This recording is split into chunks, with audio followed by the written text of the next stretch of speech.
Hello, everybody, and welcome to the weekend.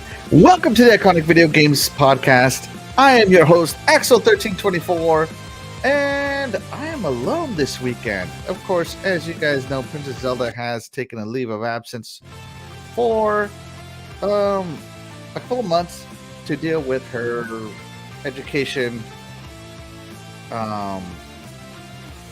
obligations. You know, she is an educator, so she does have to have some education obligations. Sorry about that. My phone went off for no reason right there. Gotta turn that down. Now, joining me later today will be Bacon Ice Cream Productions' very own Retro Rich. He is running a little late, but it's okay. I'm not going to keep you guys waiting till he gets here. We are going to get the show started without him. And let's just start off, as always, by saying hello to the Iconic Chat. Infinite is the first to jump in. Say whoop whoop. Welcome so much, Infinite. Oh, here we go. Here's our first other panel member here, the Mag. Everybody, good evening. The Mag to the show. Hello, everybody. How's it going? You know what? I got to tell you, I mentioned it a couple days ago, or 3 days ago, 4 days ago, and we're talking, and I'm like, yeah, I got to drop by for a little bit, but I'm alone with my kids. My wife's working out of town, blah, blah, blah. I didn't hear anything back. So I'm downstairs exercising, and then all of a sudden I look, and I'm like, Axel sent a link. I'm like, what? And so I jumped off the bike, washed my head real quick because, I'm bald. And then I jumped on the mic because I didn't even know what was happening. But anyways, here we are. How's it going, Axel? How's it going? It's been a long time, brother. Thank you so much for coming in and helping the show out. As always, I really appreciative of you. No worries, man. It's been a long time. How you doing? I've been doing good. Real busy with work, busy here, living alone for a little bit. Getting ready to go on vacation, so nice. Yeah. Getting all that. So everybody say hello to the Mag, the funniest man on Twitter. If you don't follow him and follow his skits, you're missing out. Mag, your skits are just so funny, man. Thank you. It's been a long time because I got to tell you, a lot of skits that I wanted to do. Mm-hmm. My wife who films everything, right? I thought I was going to... She said to me, she's like, no joke, she's like, you're going to get kicked off Twitter for this. So I haven't been able to do the videos I wanted to do. I had like 3 of them lined up, but I think that they were so edgy that she told me to not do them. Like, that's how hardcore they were going to be. I mean, it wasn't going to be like, foul language or anything like that or whatever. It was just the subject matter was going to be so intense. I mean, I thought it was hilarious, and I'm sure everybody else would, but I guarantee there would have been people on there that would have got me canceled. So she said, don't do it. So that's why you haven't seen any videos from me lately, because I guess I was taking my comedy down a real dark road. But hey, that's what happens. You got to experiment when it comes to comedy, right? So that's you see comedians, they do like 5 great movies or stand-ups, and then all of a sudden they do something completely like out of the blue that you're like, whoa, you know what I mean? And that's kind of where I was going, right? So hey, it is what it is. But don't worry, I'll be back. I got to tell you, my favorite one is when you're on the unicorn floaty trailing in behind them. Oh, that's one of my favorite ones. Hey, you should have seen my dad was there, right? Because the whole family was there. Yeah. And there were about 15 people behind that camera. So it was almost like a Hollywood shoot, but they were there on vacation. We were there on vacation. And I said to everybody, I'm like, guys, listen up. We're gonna cue up this music. We're gonna do this music from Cape Fear. We're gonna do this, that, and the other thing. And then my dad's sitting there on the chair watching, and he's like, what the hell are you guys doing anyway? Right? He's like a grumpy old like Harrison Ford, just like barking. I'm like, Dad, don't worry about it. We're just doing something funny for Twitter. So anyways, I watched the video and he goes, I didn't think it was funny. And then I'm like, okay, whatever. All right. Your dad is not a console warrior. No, he's not. No, apparently at 75, he's not a console warrior. Yeah. But hey, let's welcome in our other guests today. Hey, who's here? Retro Rich from Big. Hey, I've never done a show with you, Retro Rich. How you doing, brother? How's it going? Yeah, good. Thanks for the invite. It's good to be here. Yeah, thank you so much for joining in. Anyways, I was just saying hello to the chat. Infinite came in. He went whoop whoop. Nice. Thank you so much for joining us, Infinite. We had Back from the Dead in. He says, hey, everyone. What's going on? Of course, my gorgeous wife joins us, Luis Vian. Thank you so much for always being my number one supporter. Tony Grasso comes Tony in. Grasso, you guys are always punctual. We try.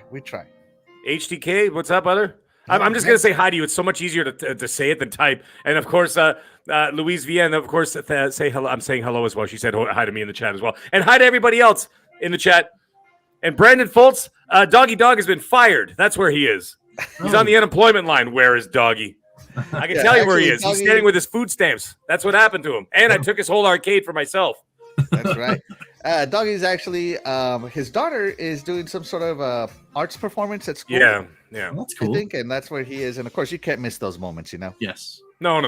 Those are those moments where the kids, you know what I got to tell you, when my kids have a performance or whatever, back from the dead, thank you.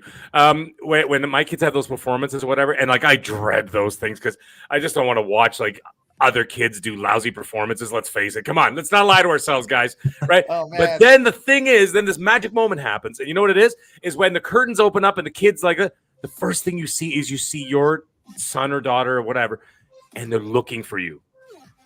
Right? They're looking for you in that crowd. And that's when you're like, you know what? That's why I'm here. Yeah. Because I couldn't imagine the disappointment of them looking for you when you're not there. Right? Yeah. And then I'm doing like the little wave from the chair. They're like, they see me or whatever. And so, you know what, Doggy Dog? You got to do it, brother. You got to do it. Because I'll tell you something. Kids remember.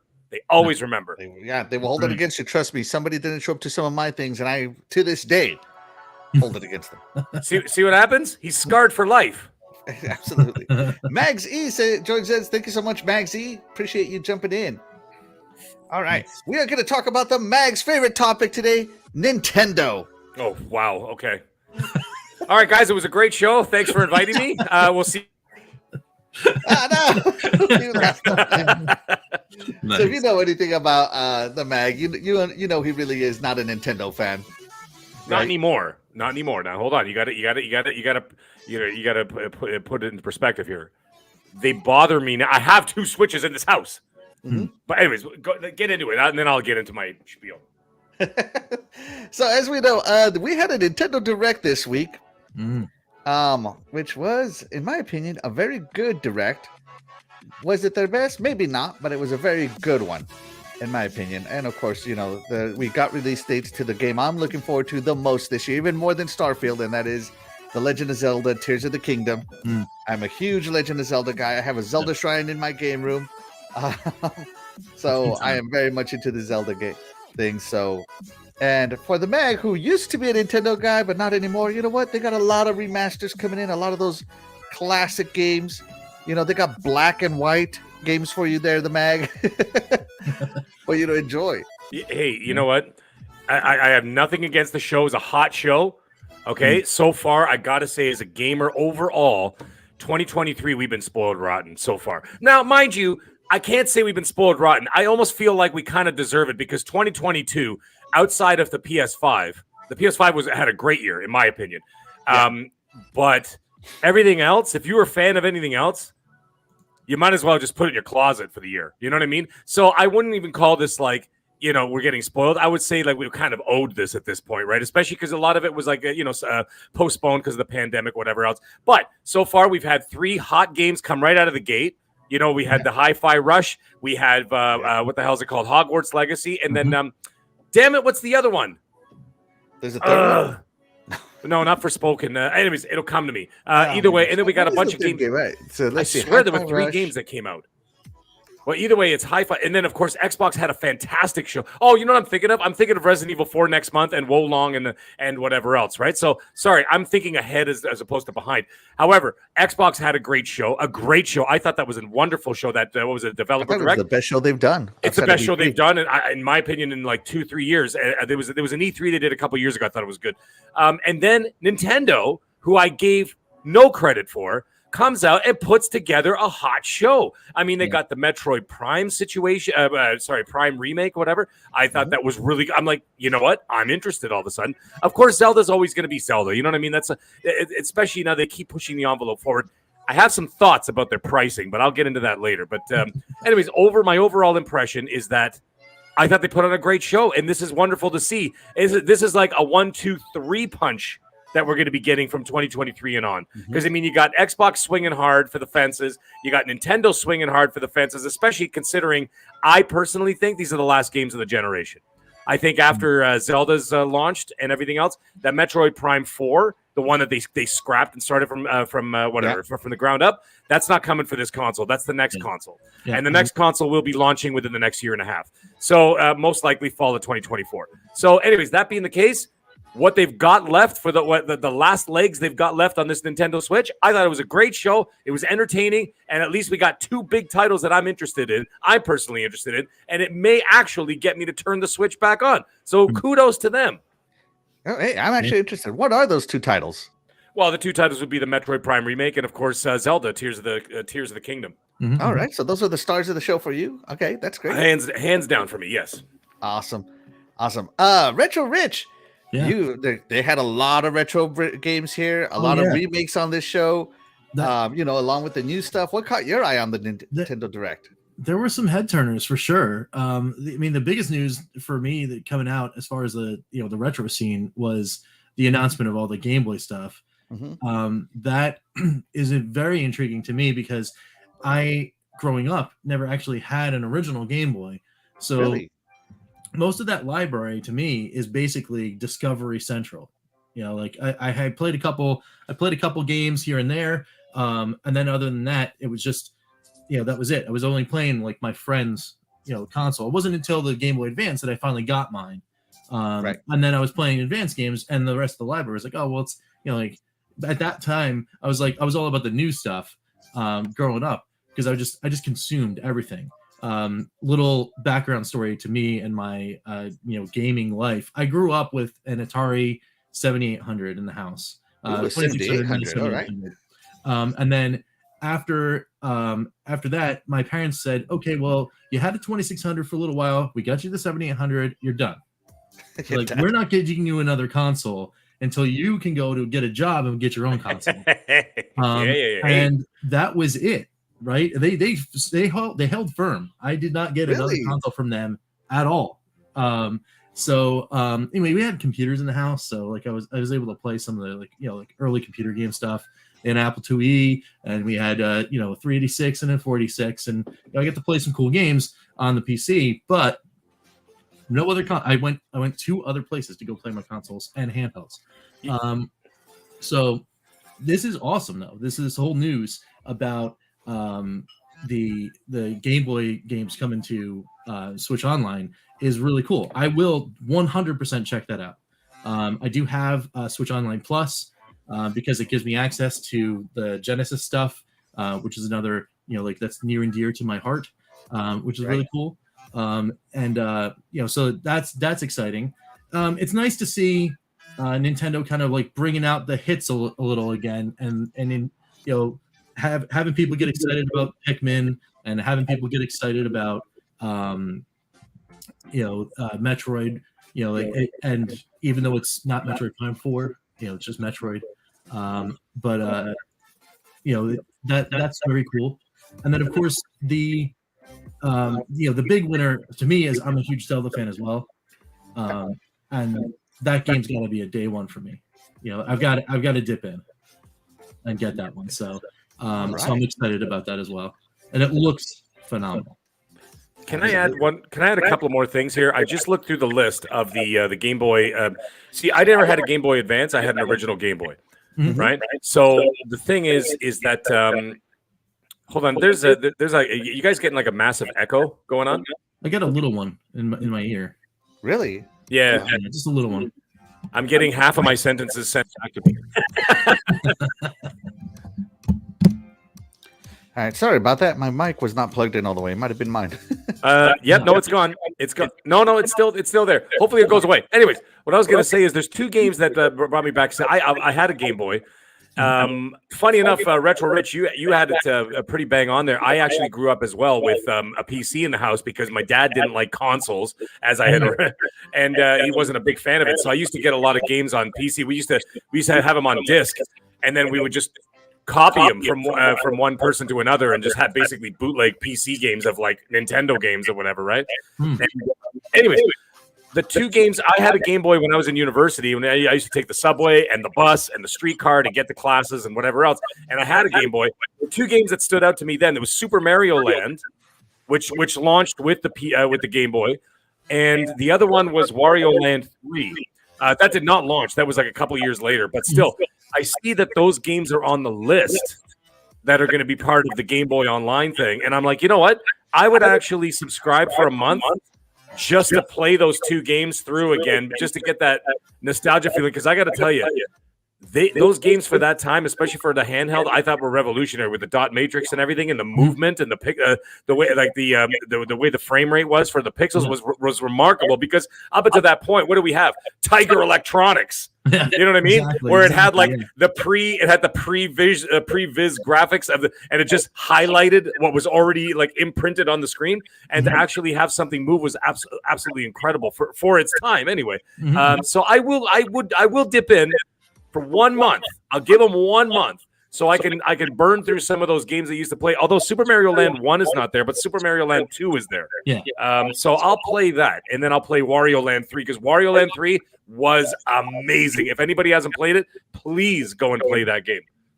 That's very cool. Yeah. Absolutely. Let me see if I can address this echo here real quick, guys. Sorry. Okay. Yeah, no worries. Yeah. But while I'm addressing this echo, let's check in with the chat here. Let's see. We got Phasma coming in. Hey, thank you so much for coming in, Phasma. We appreciate you. Of course, Sir X-Man is saying there's an echo. You know what? Now that you changed the screen, the echo's gone. Yeah. All right. Yeah, that's what I thought. My system is picking up. Okay. Myself, yeah. So I'm gonna have to change sources here. Give me a minute while I do it. But Back from the Dead has something. Mag, you want to talk about this while I set this up? Sorry, say again. Can you read this from Back from the Dead? Oh yeah, Back from the Dead. He's saying Zelda, but would have bought it anyways. Definitely not overpriced Metroid Prime, where they couldn't remaster the whole trilogy. Doesn't help with no news about Metroid Prime 4 since 2019. Yes, Back from the Dead, as I was saying, I will address that directly. As I was saying before, they're holding on to that for the next console. And by the way, if my sources are correct, the next console is also going to be a hybrid console, very similar to the Switch is now. Not the Switch Lite, the Switch, like the plug-in one, the one that goes into the TV. And it's going to be substantially more powerful. And that's another thing I'm just going to dip into it because it's more Nintendo compatible. That's all I want. Yeah. Backwards compatibility, most likely, but I don't know. I don't know that for sure. But the one thing I do know for sure is the reason why Nintendo signed on with Microsoft as when the Activision Blizzard deal goes through with the Call of Duty is because the new console will be able to play the new Call of Duties. Man, wouldn't That's that be a very awesome? interesting point. Call of Duty on the go. I did not hear of that news about Nintendo and Call of Duty with Microsoft. That's them and Steam. They were the ones who, when it came to the CMA and the FTC, Nintendo and Steam had actually approached when they were asked about it, and they said, "Would you, would you want Call of Duty to be available on your system for a minimum of 10 years or whatever?" And they agreed, and they said, "Yes, we've already spoken to Microsoft behind the scenes, and we've already made a deal that we would." That it would stay multi-plat on those systems on Steam and Nintendo. And that's what stuck out to me. And I'm like, wait a minute, why Nintendo?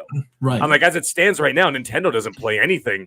Maybe some of the old titles. Yep. But I'm like, nothing new. So well, yeah. And so apparently it's going to be the new ones moving forward, the technology in the new Switch. It's not going to be mind-blowing, but it's going to be able to support those titles moving forward with a hybrid of being able to actually support the software as well as using cloud tech. Right? So it's going to be an interesting hybrid, but it still will be a hybrid, folks. So don't think it's anything different than the Switch. Listen, Nintendo, they, especially the Japanese market, they like to play it safe. They do not like to innovate. They like to perfect what's already been innovated, right? Because they're innovate, man. Nintendo's very innovative, in my opinion. No. They're innovative in different ways. But I'm saying, like, when they find something that works, they don't stray too far from the path and say, you know what, we're going to try something totally new. They did with the Switch, but that's because of the Wii U failure. They had no choice because they literally hit rock bottom. It was the worst selling console of all time, right? So they hit rock bottom. Had a marketing problem. Yeah, no. Well, had a lot of problems. If they would have named it Wii 2, it would have sold better.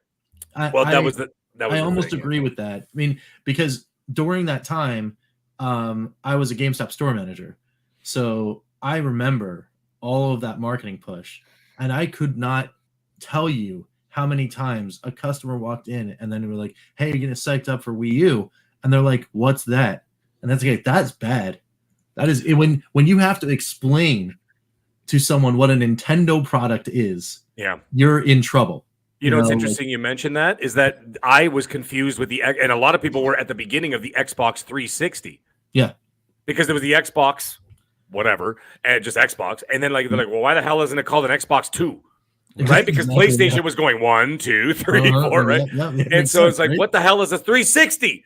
Right. And so and it confused a lot of people. But the thing is, it eventually took off because of massive marketing push. Yeah. That people eventually, and of course, marketing deals with the hottest games on the market, and console exclusivity that it worked. But the Wii U did not do that, and everybody was confused by the whole thing. So it was a mess. So, anyways, the point is, yes, the Switch was created as a result of them hitting absolute rock bottom. This next console is going to be a continuation of the Switch with more power and more features, and expect to see it fall of 2024. Like that, I'd be okay with that too. With what? Sorry. If they named it like Switch 4K, I'd be okay with that too. I don't know what they're gonna call it, because don't they already have like a Switch OLED now? Switch HD or some crap like that? No, it's not gonna. Well, isn't it like don't they have the Switch OLED as we speak? They do. Yeah. See, like, and if they start adding other names to it, people are gonna think it's the same product. I think they're gonna rename it. I think they're gonna rename it entirely. Yeah. I think it would be better Switch 2 or some new name.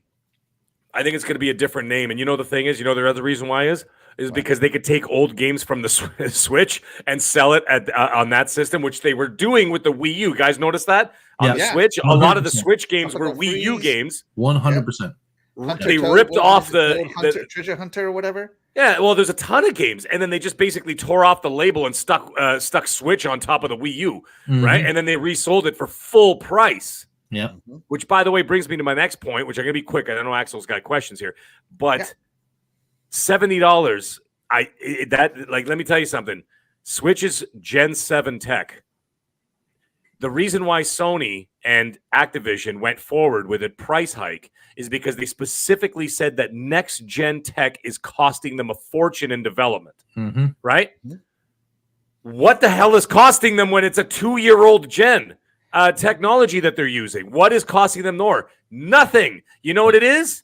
They're going to sell a boatload of it because of the name. And they could charge $100 US per copy, and it's still going to sell 30 million copies, right? Yep. I think that's my only thing that bothers me about Nintendo's thing is that is a cash grab to me.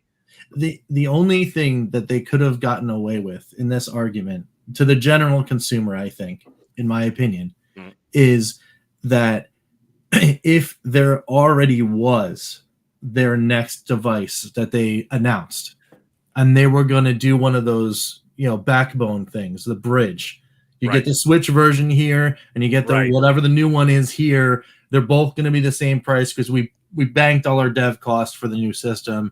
And, please give us the extra $10, right? That makes sense to me because yes, you are actually putting that development cost into technically both versions of the game, right? You're splitting dev between two teams. Okay, that makes sense.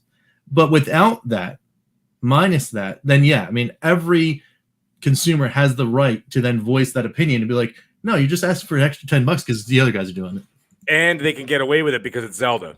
Right. And it's and especially after the popularity of the previous title and how many copies they sold there, which was gangbusters. For a while, they sold more copies than they had consoles. That's right. They sold more than they had consoles. People literally hanging onto the game waiting for a console. How ridiculous is that? But people were doing that. And so the thing is, they know they can get away with that. And that bothers me. That bothers me because especially this is the end of the gen for them.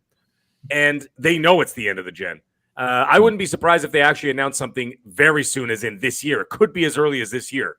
Yeah. But I've heard late 2024. But it could be, you never know. They could just jump ahead and be like, hell with it, early 2024. Announce it now. That still gives everybody 8 months, 9 months to get their finances in order to, plunk down another $400 or $500 for a new console or whatever, right? And so I could see that too. So you never know. We're just going to have to wait and see how this is going to move forward. But it's going to be interesting because when the game is coming out, in the spring? I think Zelda is what? Yeah, Zelda. Is it May? It's May. Yep, May. Okay, my pre-ordering. Right. Okay, so it's May. So that is a good time. What Retro Rich was just talking about. That would be a good time to announce the new console and saying that maybe there's going to be a next gen version of that game coming out as well, and that would justify the $70. But for now, the OG Switch launched in the spring too, if you recall. That's right. Mm-hmm. Yeah. Was it spring? I thought it was like early in the year, like January, February. No, it was in, I think it was in March actually. Oh, okay, Yeah, all March. right, yeah. Which I guess all right. still. Yeah. Well, for us, it's still winter for the most part. Yeah. It's spring. Okay. Yeah. Let's Fair check in enough. with the chat real quick because it's getting away from me a little bit. General Spartan says, "I wish to see F-Zero and Star Fox make a comeback." Yeah, good call, I good need a call. new Star Fox game. Yeah. The HCK 360 says the Switch U. Switch. That's Switch like U, a yeah. giant FU if they do that name. Can you imagine? What a disaster. The Wii U codename Revolution would have been better if they kept the name. Agreed. Yeah. Agreed with Yeah, that one that would've back been from cool. the dead. And Sir X-Men says the power Switch. That's the new name. Wow. Great name. That's Nice. actually pretty good. Pretty good. Meg, I actually want to dig your you said you got sources telling you about this new Switch. Yes. What do you know as far as any processing? No, capability, nothing like that. Nothing or like that. No resolution, technical output targets, anything. Nothing, absolutely nothing, except for the fact that it's already heavily in development, is deep in development, and it could launch within a year and a half at maximum.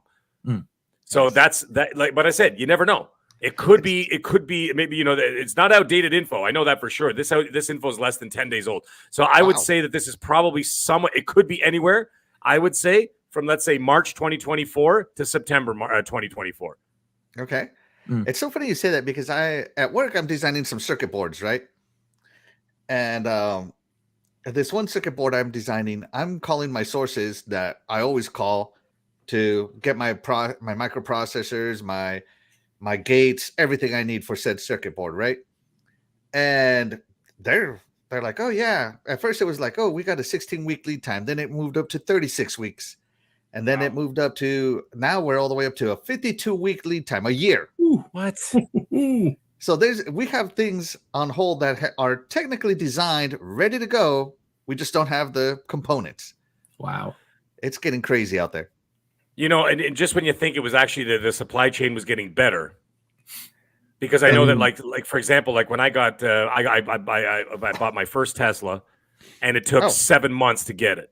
And I'm like, this is ridiculous. I mean, I had one car, so I'm like, listen, I got one car I could deal with for now. But if let's say I was desperate, and I'm like, okay, this car's done. I basically just junk it and get another car or whatever, right?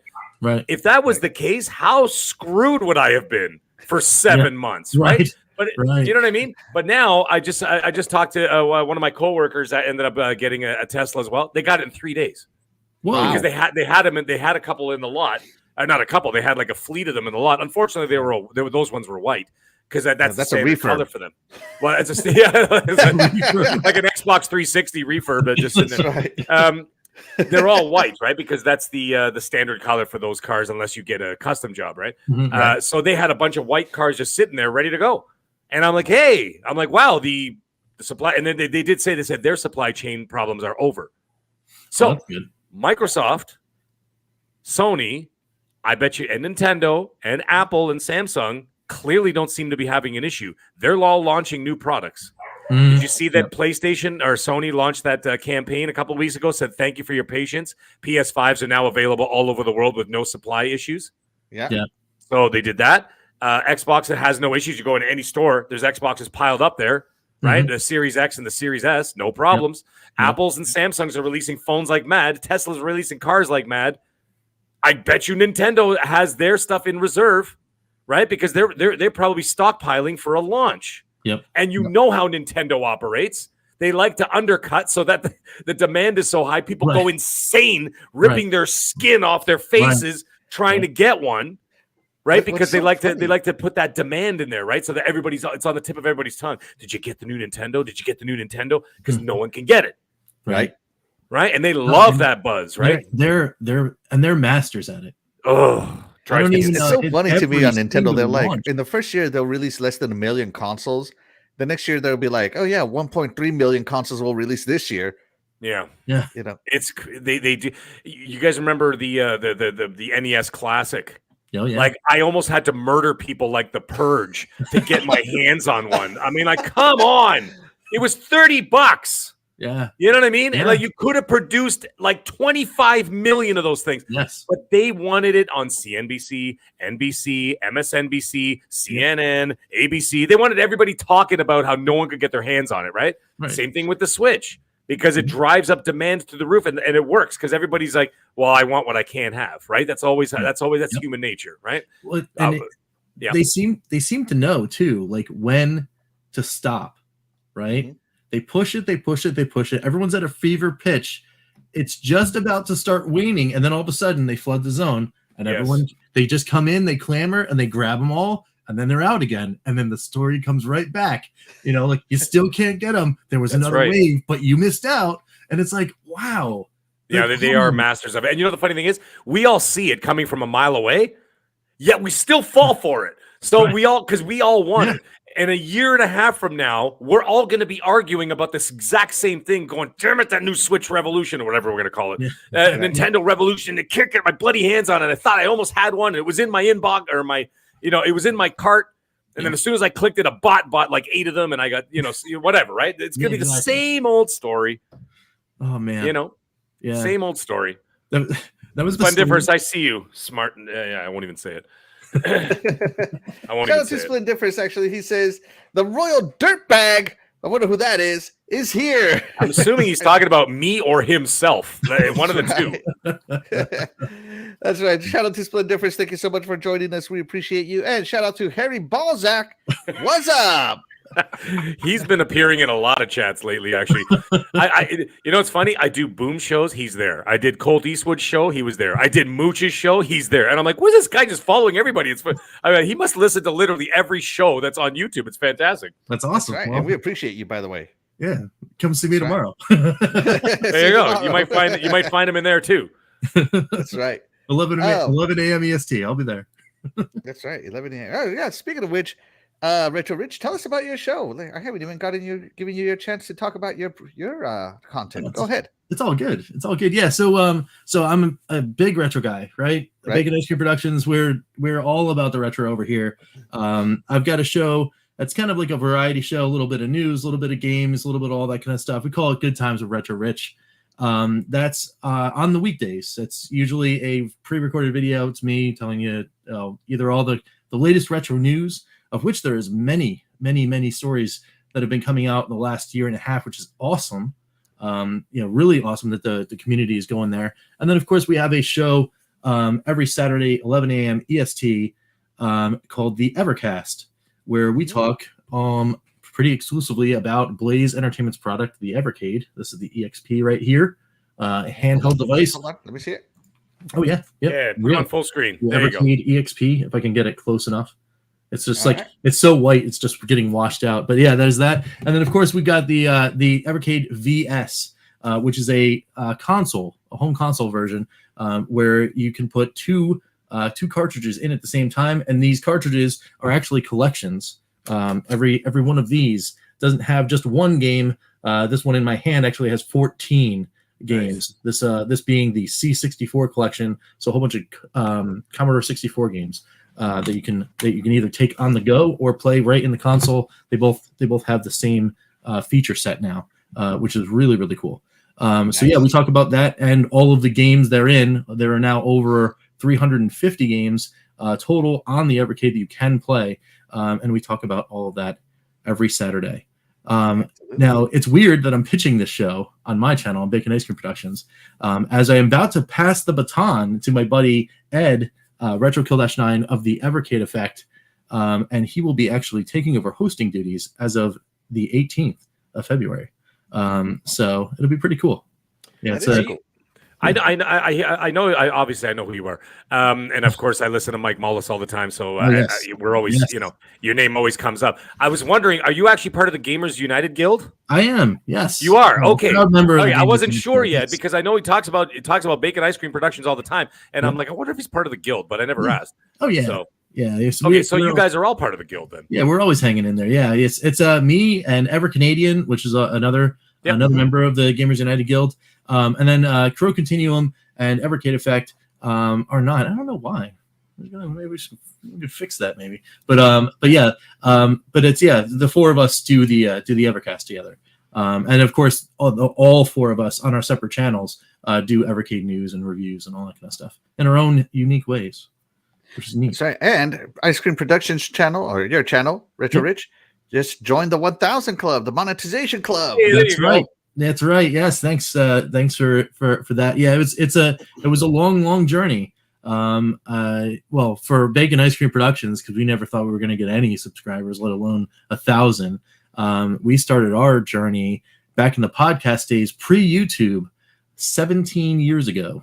Dang. So we've been around for a really long time, but we went in earnest to actually starting making videos in about late to 2018, 2019.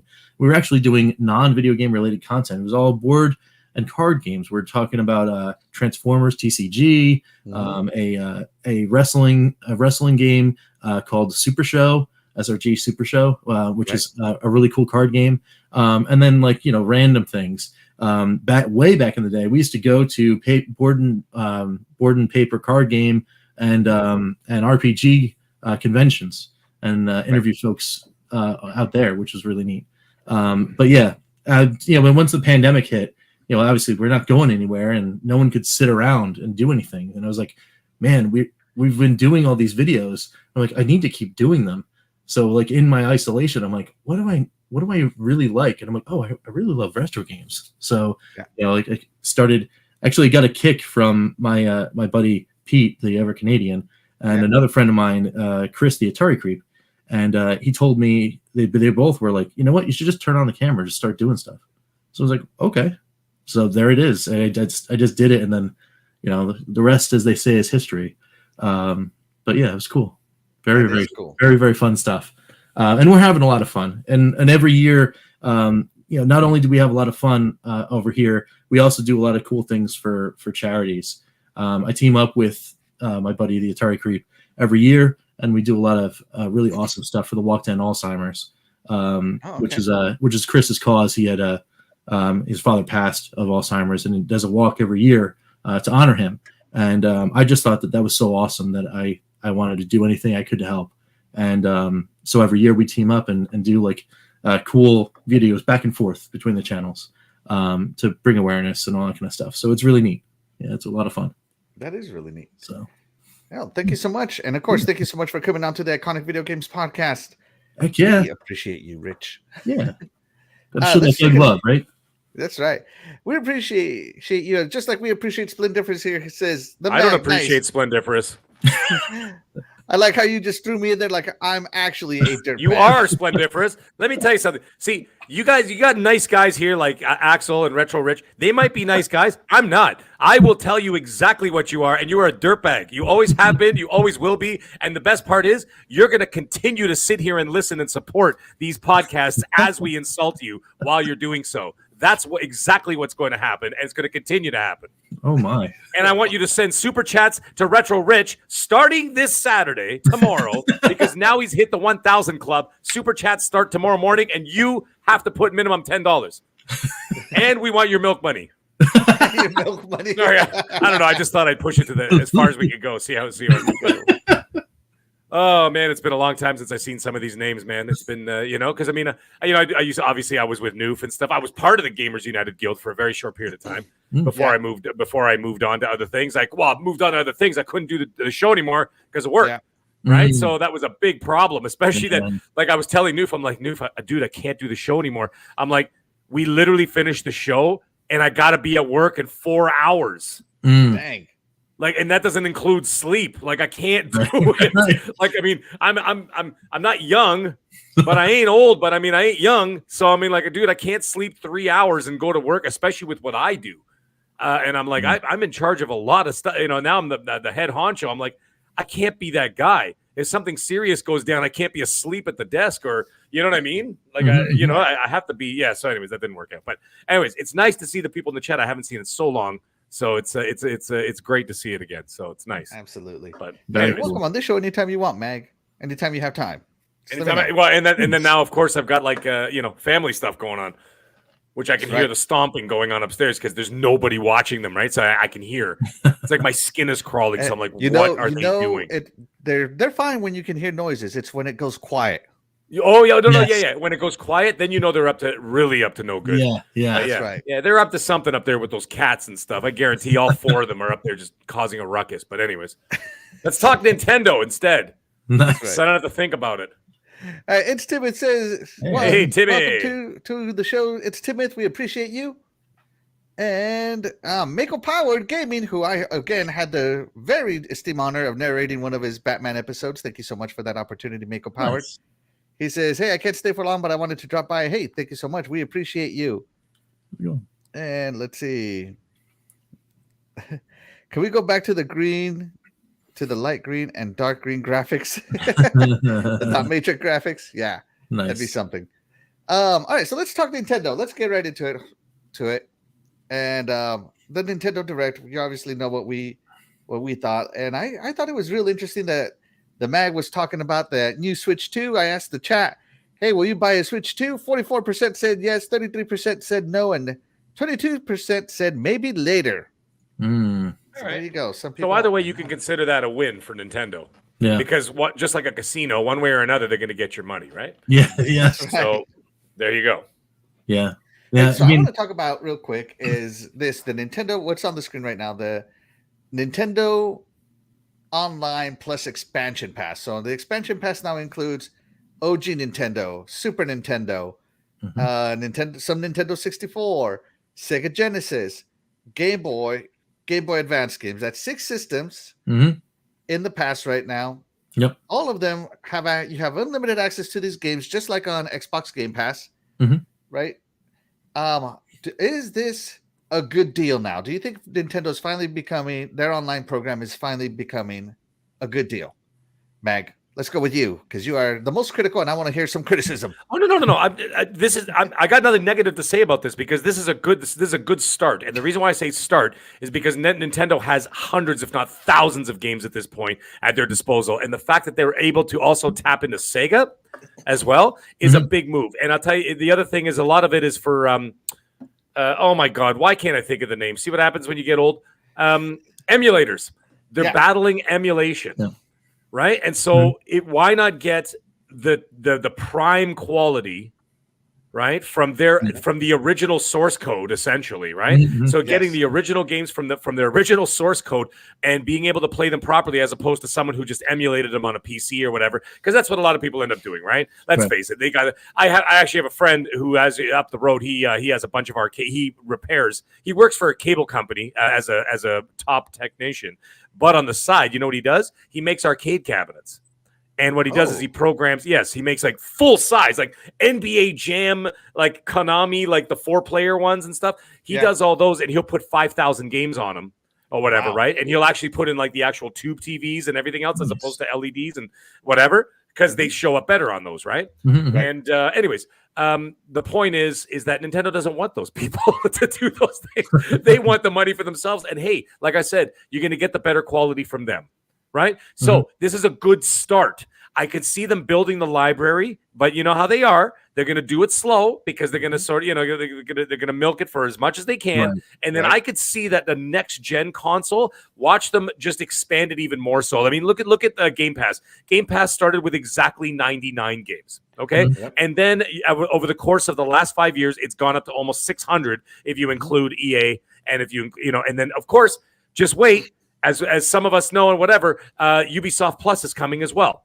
Okay, right. So now you're going to tack on another 100 games. Now we're talking like 700 games in that service at any given time. Yeah. I could see Nintendo doing the exact same thing. They start expanding their library even more. You start with the hot titles, the Marios, the Sonics, the blah blah blah blahs, right? And of course the Zelda games and everything else, and the Metroid Primes and blah blah blah. So you're going to get all these great games in there, right? Then you start expanding even further, and you know what they're going to do?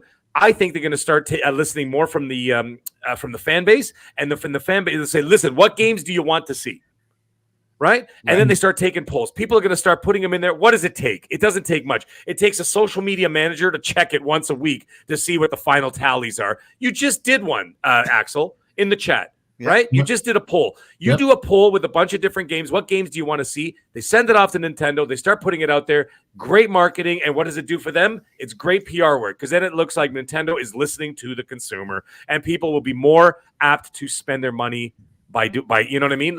Especially when they feel comfortable with them, that they're actually listening to them, right? So that's what I can see happening. So it'll continue to build. And the thing is, their library is massive.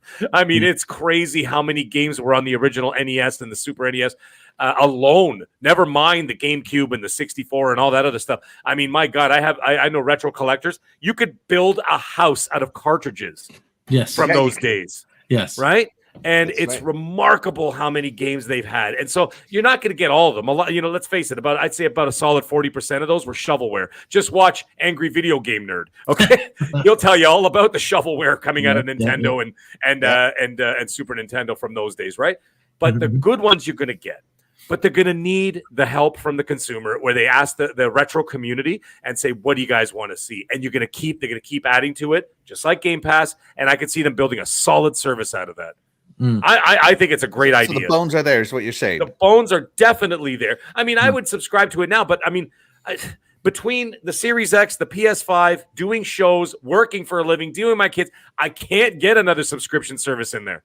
Yeah. You know what I mean? So what you're saying is we've got to cut out dealing with the kids to get you back on Nintendo. I'll just sell them. It's fine. They can go make shoes in another country. It's fine. But it's so hard to grab attention. Man. You got a Tesla. There's lithium mines. Well, yeah, I could send them to a lithium mine. Yeah, I need another one at some point. So yeah, go send them off there. Plus, I need the S23. Anyways, that's what I could see happening. And like I said, for anybody who's an absolute diehard and has the time on their hands, and this is a good value. I would 100% subscribe to it if I had more time to be able to give it that attention. Yeah, I mean, the price is was it $50 for the year, right? Yeah, it's super affordable. I mean, it's so it considered that I will spend this upcoming year for the Evercade, right? $40 every 2 months for 2 collections. And there'll be 14 collections by this time next year. There'll be 14 new cartridges on my shelf, right? Right. For the price of 2 of those carts and a little extra, 2.5, let's say, right? I could get a full year's worth of what Nintendo's giving me on the Switch. Okay, done. And they already have the Switch. They already have the console, so it's not like it's a no-brainer for me. So I'm getting the best of both worlds, actually, because I'm getting all the games that Blaze will never be able to license, right?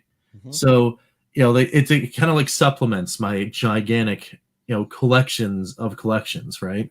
And that's how I see it. And again, at $50, it was already a slam dunk because I was getting those Genesis games. And that was a huge thing for me. And the N64 games, they're neat. They're fun to play around with. I poke around for a little bit. But yeah, now that you're getting all this handheld stuff, like, okay, now we're talking. I would say it would only be for kind of really hardcore Nintendo fans, right? That need the old stuff. Okay, yeah, it's worth the extra. It's worth the $50 for a year. But at that point, now that you're adding all this other stuff, it's just a good value. It's like so you think about it. At $50 for the individual, if you have your Switch and it's just yours, for the cost of less than the cost of a full game, you can get all this other stuff plus anything else they're dropping throughout the year. Okay, done. So Rich, it's funny you mentioned that. For the price, I just looked at it. The Canadian prices here is $99.99 for the family plan. Okay, that gives you access to up to 7 people. Okay, 7 different accounts. For 1 year. That's crazy. Okay? That is $5 cheaper than the single PS5 game.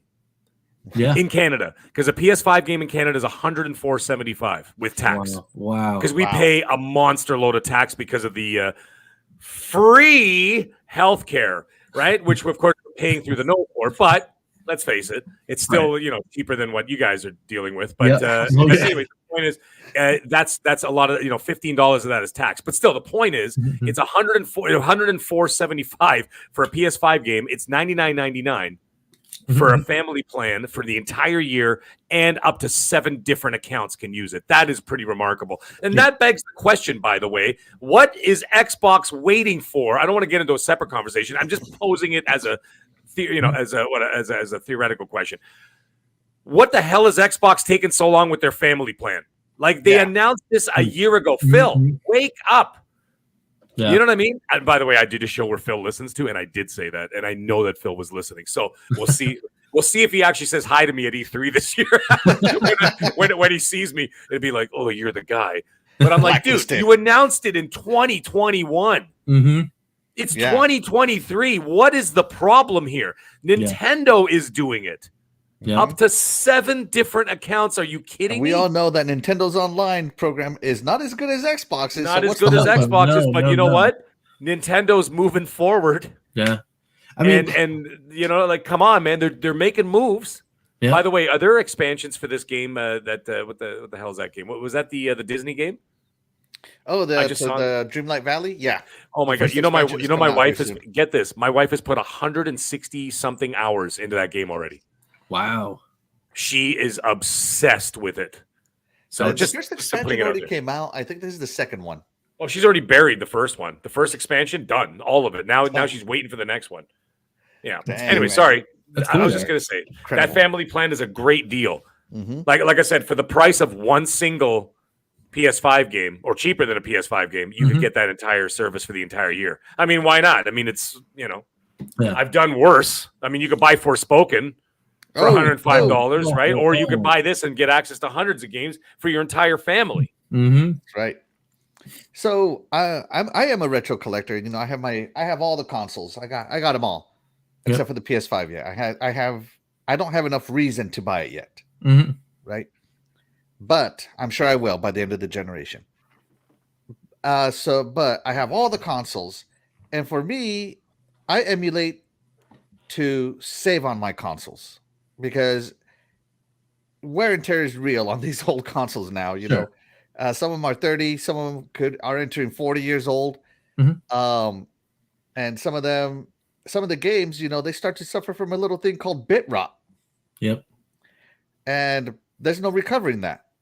So the fact that Nintendo, the first party developers, the first party owners like Xbox and Nintendo let you download digital, as Mag put it, real source code games and play it on their officially licensed emulators, that's a godsend to me. Like, I have one of my favorite games is what is it called? River City. It's that RPG, that beat 'em up RPG. River City Ransom. River City Ransom. Thank you. I almost said River City Boys, but I'm like, no, that's not it. Yeah. River City Ransom. Because right? there's a River City Girls. Yeah, there's a River City Girls now. Yeah. Right. No, River City Ransom is one of my favorite games that I have, and I almost refuse to put it on there because I don't want to mess it up. Yeah. It's not an expensive game. It's just my favorite game on there, right? Because so few people played it, and they're missing out on a gem, in my opinion. Right.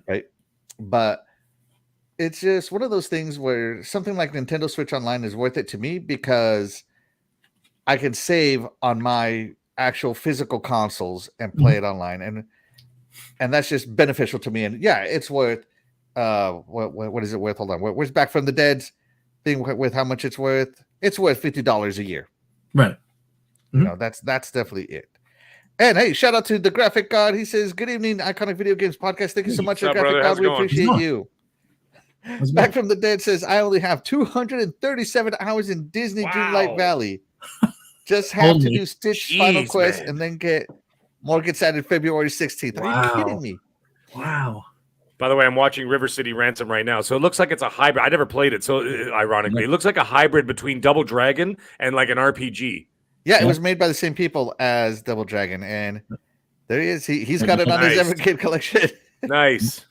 There it is. There it is. River City Ransom. Well, and you know what? But yeah. There is, and right underneath the video of that, there's Angry Video Game Nerd holding a copy of it with one hell of a nasty look on his face. So obviously he did not like that game, Axel. I'm gonna have to watch that episode now. I might have missed that one. It's one of those. It's in the vein of the old school RPGs where you don't know what does what with no explanation.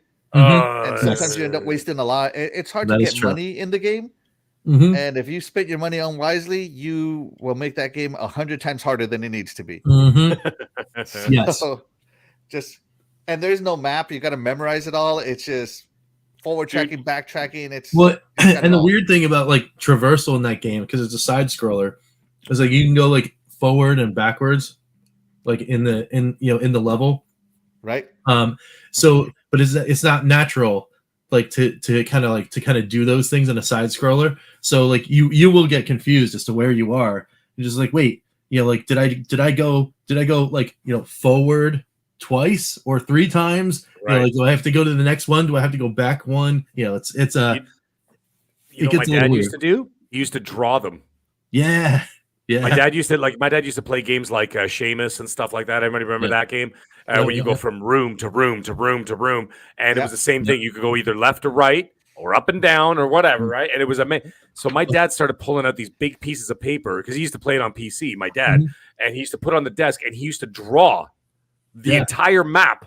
Yeah. And then eventually, when he beat the game, he actually had the entire map. I wish I still had them. I would frame those now. He even did that with King's Quest, like back in the day. Oh, wow. That's awesome.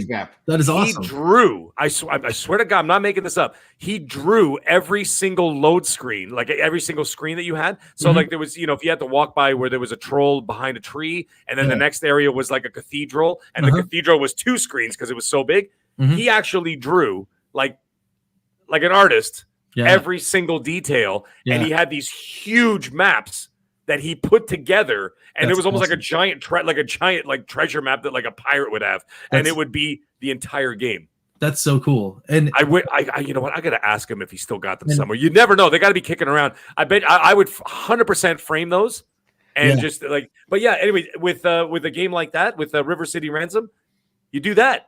Axel, that's a project I want you to do. That's something you got to do for 2020. I don't need to. I haven't memorized that by this point, man. This is why I want to say like those people like that are a godsend, because for people like me that don't have time for that, you can actually just like go to places like like GameFAQs or whatever, right? And then you can get them to like do things like this for you. Wow, look at that. What is that? Zelda. That's Zelda. I recognize that one. Yeah, you might think it's Zelda, but remember, we do some cool, crazy things over here. What it is actually is this game right here. Oh, let me see. Sega Genesis. Golden Axe Warrior, my friend. Golden Axe Warrior. Okay. Oh, I couldn't see from the reflection. There was a bit of a reflection. Oh, nice. Yeah, I gotta. Wow. Let me just do one of these. This will probably it's probably better. Wow. Yeah. A little better. Yeah. Yeah. So, and it does look a whole lot like Zelda. Yeah, it was made in the vein of Zelda, an action adventure game. Yep. But yeah, I'm actually just about almost through this thing, and it's one of those like things that was like I'm on a quest to like finish things that I never finished when I was a kid, but I owned this game as a kid, it's fantastic. It's absolutely, it is Zelda for the Master System, but it's different and awesome at the same time. It's such a cool game. Right. But yeah, I mean, if it wasn't for this map, though, I'm not finishing this thing. They don't tell you. They don't tell you where to go. They don't tell you anything. They don't tell you anything. You get context clues. Zelda. But yeah, hey, Eternal Should Die joins us. Shout out to Eternal Should Die. What's up, brother? Good evening, everybody. Wait, the mag is here. Yes. I'm not surprised. Once he found out that Nintendo had a direct, I bet he was ready to see if Nintendo finally added voiceover for Animal Crossing. Hey, man, it's only been 40 years. They couldn't hire a voice actor instead of somebody just going beep, beep, beep, beep, beep, beep, beep. Like, come on, man, get a voice. That's awesome. Get some anime guys to do those voices or something. I don't know, whatever. If it's anime, it'll be like just screaming for 30. I'll take that. I tried to do this Animal Crossing stuff. I'm like, I can't do this. It's driving me insane. Like, you go from like The Last of Us and then you go to that. Come on. I can't do it. Shout out to Mr. Boomstick XL. Obviously, we're good friends. Yes. And he is obsessed with Animal Crossing. and like, it's so funny because he talks it up so much, and I'm just like, I just don't get it. I just don't get it. But anyways, shout out to Boom, man. I love Boom. Yeah, his shows are so good. When I had more time at work, I used to listen to his shows at work, and now I'm so busy because I became important. I'm so busy now that I don't get to watch his shows live anymore, and it's just not the same, man. It's not the same. Well, we're going to be spending a week in LA in June, right? So the whole crew, the most of the primetime gaming crew is going to be down there. Yeah. Very So cool. it's going to be myself and Boom and Kay Asante and Everborn Saga and the Wandering Dutch. We're all going to be down there, flying from all different parts of the world. So Nice. we're all going to be down there, and then I'm also going to be down there with Colt Eastwood. Yeah. And Gaz and all those guys are all, and maybe Randolph Thor, but for sure with Jez Corden's going to be down there with us. Jez is going to be there, and then the whole the Iron Lords. They're all going to be down there too. So what I'm doing is I'm actually going to put together a huge sub get together of all of those YouTubers. And we're all going to be in one place together. So I'm going to like rent out like half of a bar or something, or reserve half of it, not rent out, but like reserve half a bar for like all of us. And then we're just going to film it just with like 30 or 35 of the biggest like YouTubers. And we're all going to do that. Even Mooch said he was thinking about flying down. So I might see him too. So yeah. Yeah, you go. We'll see. We'll see. I'm excited. Pony Master make an appearance. No, you know what? Boom said that to me. He goes, "You're going to bring your unicorn horn." And I'm like, dude, I'll get arrested at the airport because it looks like a weapon. Can you imagine when it goes through like the scanner? I put the bag because I only do carry on because I have a carry on bag that fits all my luggage. I even went to the Dominican last year for a week, and it all fit in the carry on bag. I'm like, why the hell am I? So I put everything in there. You imagine when it goes to that X-ray and they see this long spike inside there, they're going to be like, that's it. Pull them out, rip all this stuff, throw it on the floor, especially going into the United States. Yeah. Right? Canada, they don't care. You can walk through with a bazooka. They'll just be like, yeah, it's fine, mate. Like, don't worry about it, eh? Just don't shoot anybody with it. We know you're on your way to America, mate. Yeah. Yeah, going into the United States, whole different ball game. So yeah, I'm like, no, dude, a unicorn horn is not coming with me to California. Just mail it to yourself. Mail it to yourself. Have the hotel hold it. Nice. Yeah. I'll see if I can find one there, like on the Venice Beach in one of those like little like those little like those pop-up huts they got to wear. Oh yeah. Good morning, sir. Do you have any unicorn horns? Yeah. But anyway, make sure you say authentic. Yeah, authentic unicorn horns. I don't want that fake stuff. Oh, so Very fun. cool. All right. So out of the Nintendo Direct, I thought it was a really good show. I'll give this show probably a 8.5, maybe 8. We'll go 8. Mostly because there was some stuff in there, a lot of stuff in there I didn't care about, but I don't hold that against Nintendo. I care the stuff that I do care. The expansion pass, the Legend of Zelda, what's the other one that came out here? That Disney one, the Mickey one. Oh yeah. Look what the good. heck is Advance it called? Wars. Advance Wars is cool for me. Yeah. Xenoblade, which was robbed at the Game Awards. Disney Illusion Island, that's what it's called. There it is. I just saw Disney Illusion Island. Okay, yeah. So they did have a lot for me, right? And of course, Metroid Prime Remastered. This will be the second remaster for me because I bought the Wii trilogy. Okay. Yep. On the Wii, and if you remember on the original, it said, "Oh, you can do new style controls, or you can go back to the old style where you have to hold R to look around and aim." So, but no, screw that. New style all the way. Yes. What else do they have that I liked? Probably one thing that Nintendo does that I wish Xbox did is that they include their expansion DLCs with the expansion pass. So I kind of do wish that Xbox would do that. So yeah, for me, that's a 8.5 on the Nintendo Direct. I know we didn't talk too much about the game, guys, but we got distracted. Mag, what do you give it? The show, I give it a solid 8 out of 10. I thought it was entertaining, and like I said, it takes a lot for Nintendo to entertain me because I generally don't focus too much on Nintendo. Not a slight against them. I make jokes that I slight against them, but I mean, it's just not. It doesn't grab my attention the same way that like I would like with my Xbox or my PS5. Just those I gravitate more towards those kind of games, right? So, and that's fine. But the games that they did show were pretty remarkable. And you know what? I actually forgot about that Mickey game, Illusion Island. You know what it reminds me of? It's like a hybrid of like those old style with the new tech and whatever of like the Aladdin / Lion King with a little sprinkle of what the hell is his name? Rayman. with a Rayman, little yeah, sprinkle that's of right. Rayman Rayman. thrown in the mix. Yeah. And I'm like, wow, this is like a culmination of all these wonderful platformers that I absolutely adored. Yeah, hey, there we go. Watch this trailer. It looks amazing. Actually, you did show some footage at the beginning of the show. Yep. It's it looks great. And it's got that old style animation. Looks like fun. That actually is gonna. That's something I actually could see myself purchasing for myself at some point, because for me, handhelds I think are just synonymous with platforming. I don't know what it is, but it seems like, I've tried, like, even with the Xbox with Game Pass and stuff. I'm like, all right, let me try whatever Halo or Gears of War on my phone. I can't do it. I can't do it. I need the big screen for that because I need to see where I'm going, what I'm doing. But platforms, fantastic for handhelds, right? And that's exactly why the retro gaming is so perfect for handheld devices, right? This game just screams handheld, and this is a game I could see myself playing. And I'd really be interested in playing this. So that's a good one. Obviously, Zelda, the big one. Metroid Prime, the big one. And, of course, the Nintendo sorry, not the Nintendo Direct. The Nintendo Online thing. Great announcement. Great additions, especially the Game Boy stuff. I think this is all positive stuff. And like I said, these are the kind of things that Nintendo need to do after a pretty quiet year last year. Well, everybody had a quiet year except for Sony. And this is how you got, start swinging for the fences, man, because now the battle for our attention has begun. Yeah. I wish I could do that in my Yoda voice, but it's basically that's what's happening now. The battle for the attention of the gamer starts in 2023 for real. Sony absolutely crushed 2022. They got the market share, and you know what? They got the mind share now. Now it's time for Xbox and Nintendo to start waving their flag and saying, guys, we're still alive over here. Come over here. So they're going to have to draw attention. And what do? Xbox had a great show. Nintendo had a great show. So an 8 out of 10 from me. Absolutely. Retro Rich, what do you think of the Nintendo Direct?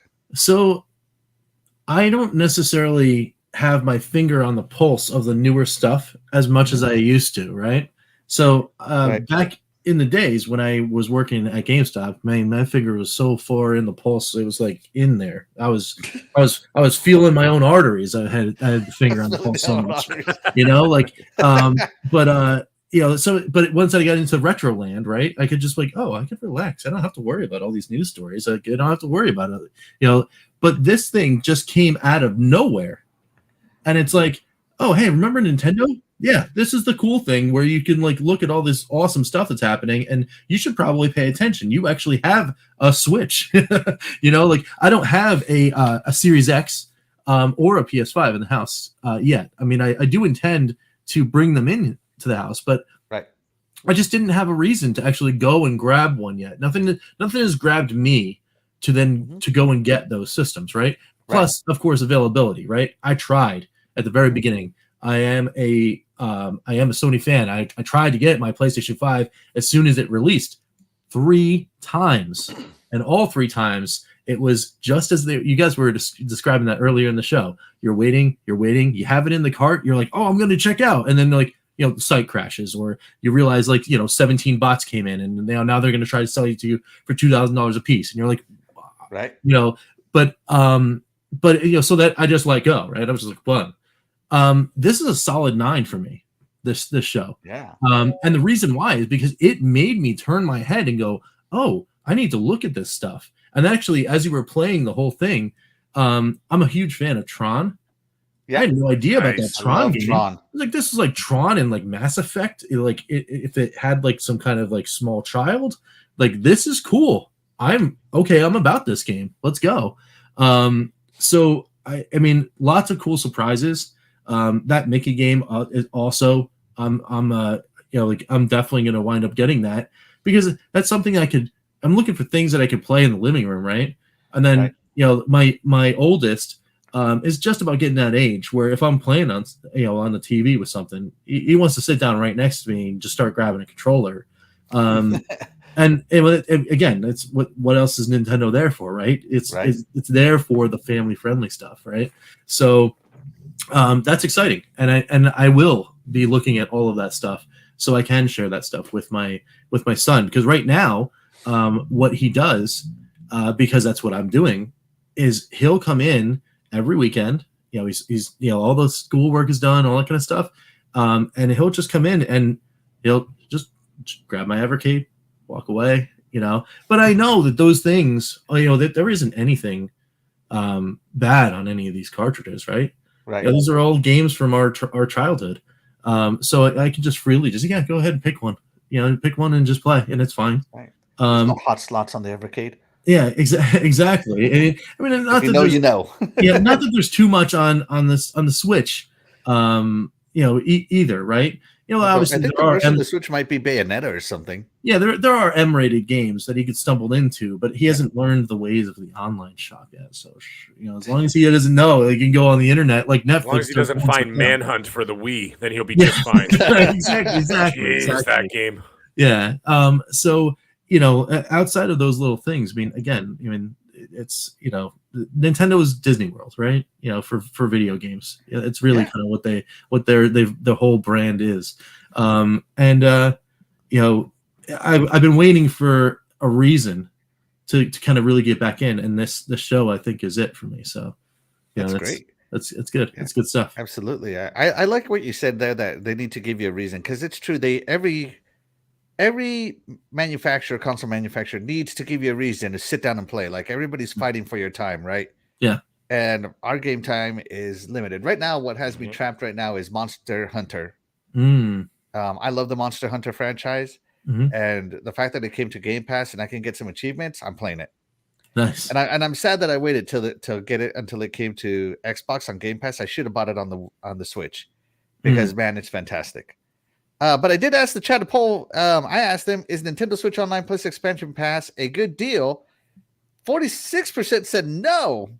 Ooh, wow. 33% said yes, and 20% said not quite yet. Okay, that's fair. Not quite yet is fair. All right. Yeah. They're building, just like I was saying. Yeah. So yeah. Eternal Shaddai in the chat says that it was that he was sold on the Minish Cap, and that's of course on the expansion pass. I wish for that game to be a remake, just like they did with Link's Awakening, then with Baten Kaitos GameCube, and then Metroid. Yeah, absolutely. And he gives the show a 9 out of 10. Graphic God says, I wish they would allow you to buy old games instead of subbing, kind of like the Nintendo Wii U shop used to do it. Yeah, the virtual console, yeah. The virtual console, yeah. I personally am more of a fan of it being included on my subscription, if I'm being honest. I feel like I save more money in the very long run that way. Well, I think... Actually, in the short term, maybe not the long run, but in the short term, I think I do save more money. Yeah, and I think, it's a lot of companies have gotten people into that mentality now, right? Like it's everything is the Netflix model now, right? It's like giant wall of screen. You hit the thing, you play the game. Right. The other analog for me recently is, of course, Game Pass, right? And I don't have an Xbox to play, but I do have an Atari VCS. And wouldn't you know, they have that Game Pass app on the VCS store. And I don't need an Xbox if I can just hit the button and play online. That's beautiful. It's awesome. And it's just awesome. It's like I could just $15. Here you go. Here's my money. I play my games, and then we're good. Imagine you're going to be playing like $70 games coming up. Yeah. Basically you don't want to say for free, but pretty much. Right. And you didn't even have to buy the console. That's remarkable, right? There you go. Yeah. It's incredible.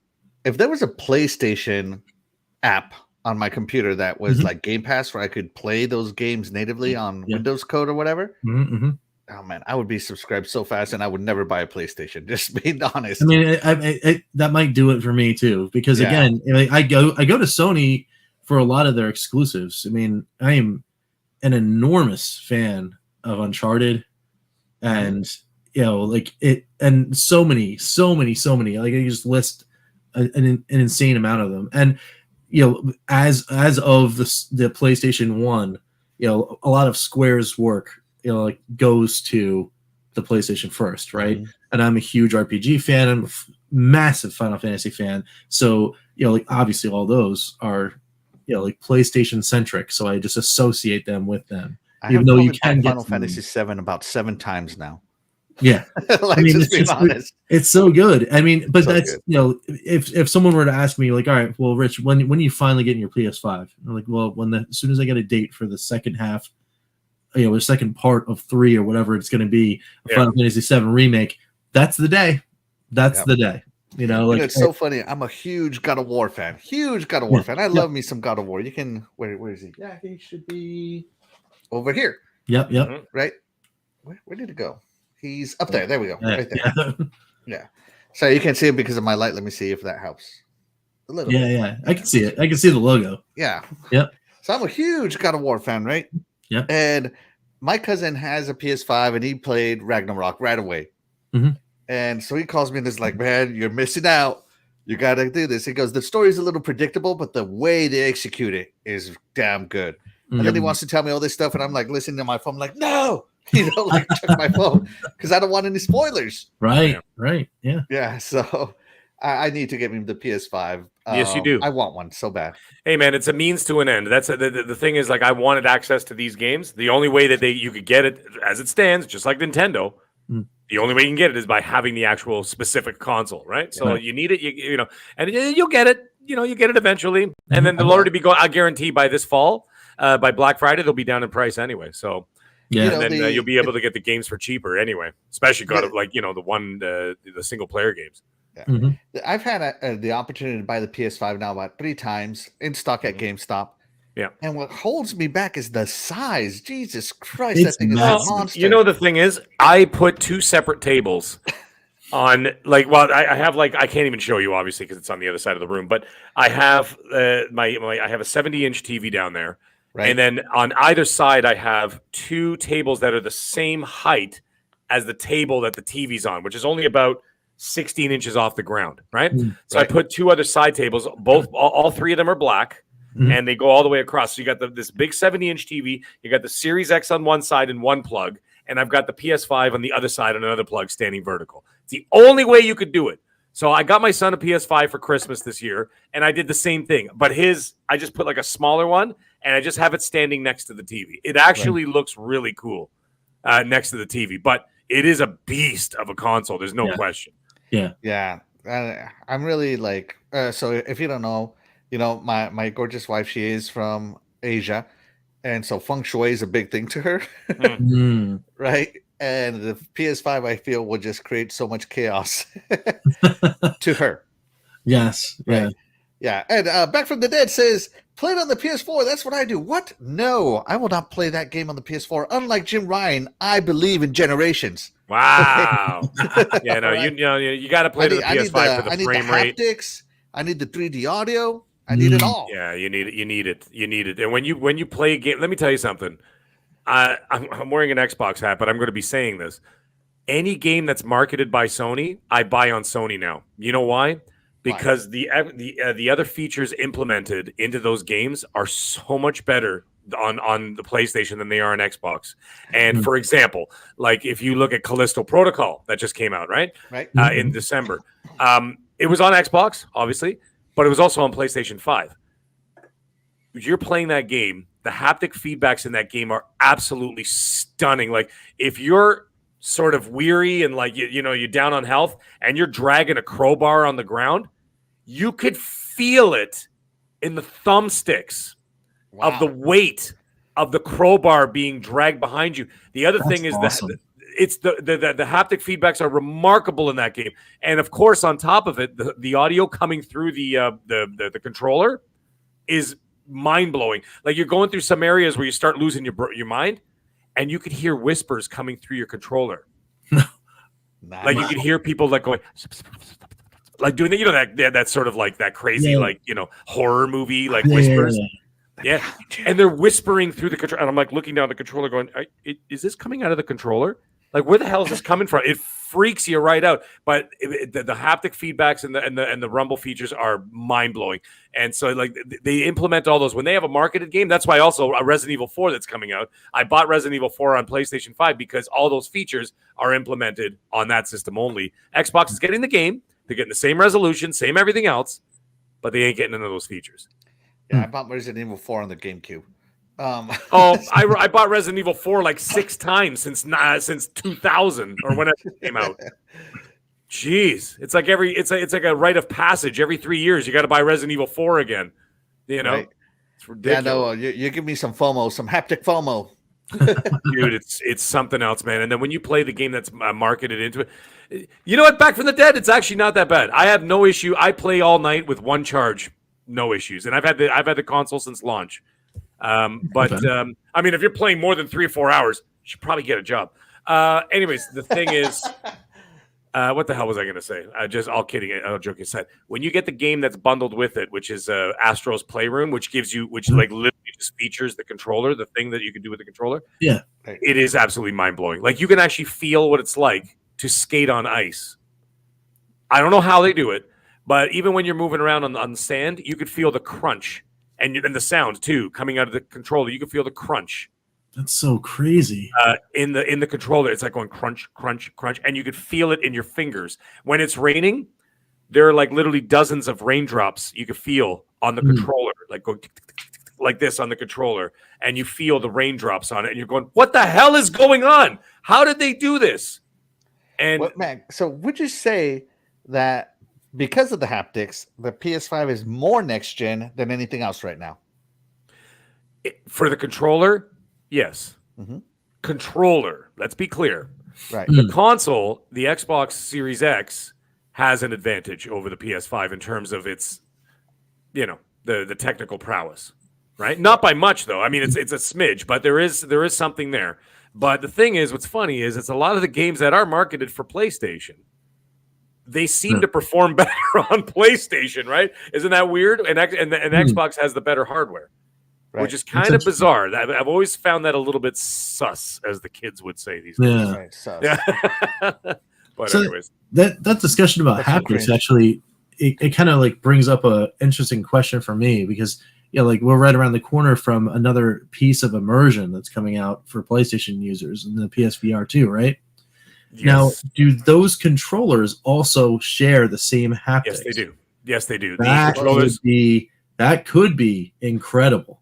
the PSVR 2 does have the same haptic features built into their handhelds. Like, I mean, because it's got those two big. Yeah, it's very similar to the MetaQuest, right? Like those ones with the ring around it. Yep.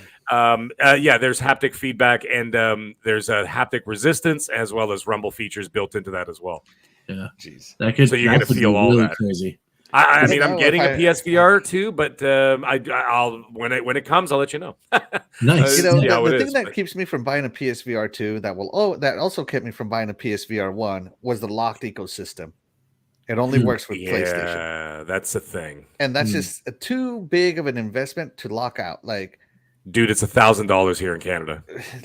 Well, for their system the and one VR game right now out is Half-Life Alyx. I think everybody can agree to that. Yes.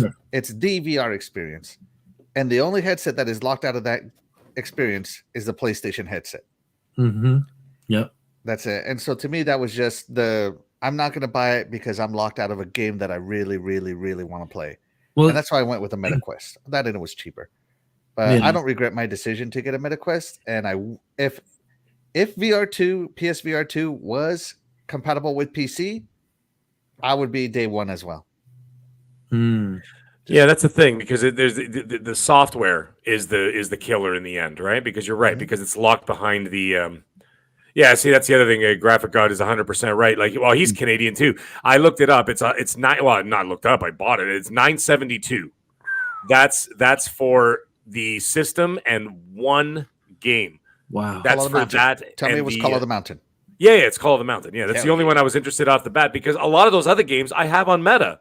Yeah. Right. Like, for example, like the Walking Dead, Saints and Sinners, and that's already out. They're already there. I already have them. I already played them on the MetaQuest. Yeah. I'm buying that thing because I want it for their first party stuff. I want it for their the Horizon Call of the Mountain. Resident Evil Village is the big one for me. It's not coming out till later in the year, but that's the big one for me. And then, of course, Half-Life Alyx is going to come to there. It's just not announced yet. But it is going to come there, and it's going to have some extra doesn't features. port their games anymore. Well, I don't know. That's the rumor anyway. That's the rumor that it's going to be coming there, because it can now actually handle it, right? So you have the power behind it now, right? That's right. I have the power. You know what? I mean, if Half-Life Alyx comes out, play it, Mag. I'm telling you, it is. Well, it's got 4K, worth the cost of admission alone for VR. Like, that's crazy. 130 frames per eye plus 4K, and not up-resed, like actual 4K 130 frames per second per eyeball. That's That's ridiculous. some processing Wait, power. and then on You on think your what, controller the got 3 VR2? hours? Your headset's On the going to get VR2, 45 minutes. Whoa, I did not know those specs behind that. I mean, Yeah, no, the spec. I That's why have, it's so bloody expensive. I have a VR1. Yeah. And like it was cool. Like it's a novelty, right? Like Right. that was truly a novelty. And I can't even tell you how many hours I spent playing Super Hot, but it was Super Hot's great. Yeah. It's fantastic, and but there were a lot of other experiences, and I think it was because of resolution. Yes. That I'm never affected by any kind of like motion sickness or anything like that, but Really? it just went You know right what? to the stomach. And I think it was because I was trying to strain to see things that were not as clear because it could not be delivered to me as clear. And Also, they said brain the just went. frames. They said the frame rate was actually causing a lot of motion sickness with people because it was so. It would get choppy at times to the point where it would just make people just lurch. Right? Yeah. So I remember the feeling. Yeah. Well, they've clearly fixed that now. I mean, at 130 frames, I mean, you can't ask for anything more. But apparently, Gran Turismo 7, which is not really my bag, but apparently that in VR is amazing. IGN played it. They said it's like it's ridiculous. That's what I would love to play, like a Forza Horizon, for crying out loud. Or imagine how fun would it be now that seeing that this was a Nintendo show. How fun would it be to play Mario Kart in a high-res virtual reality? How amazing that would be awesome. Throwing turtle shells at people, like, my God, that'd be awesome.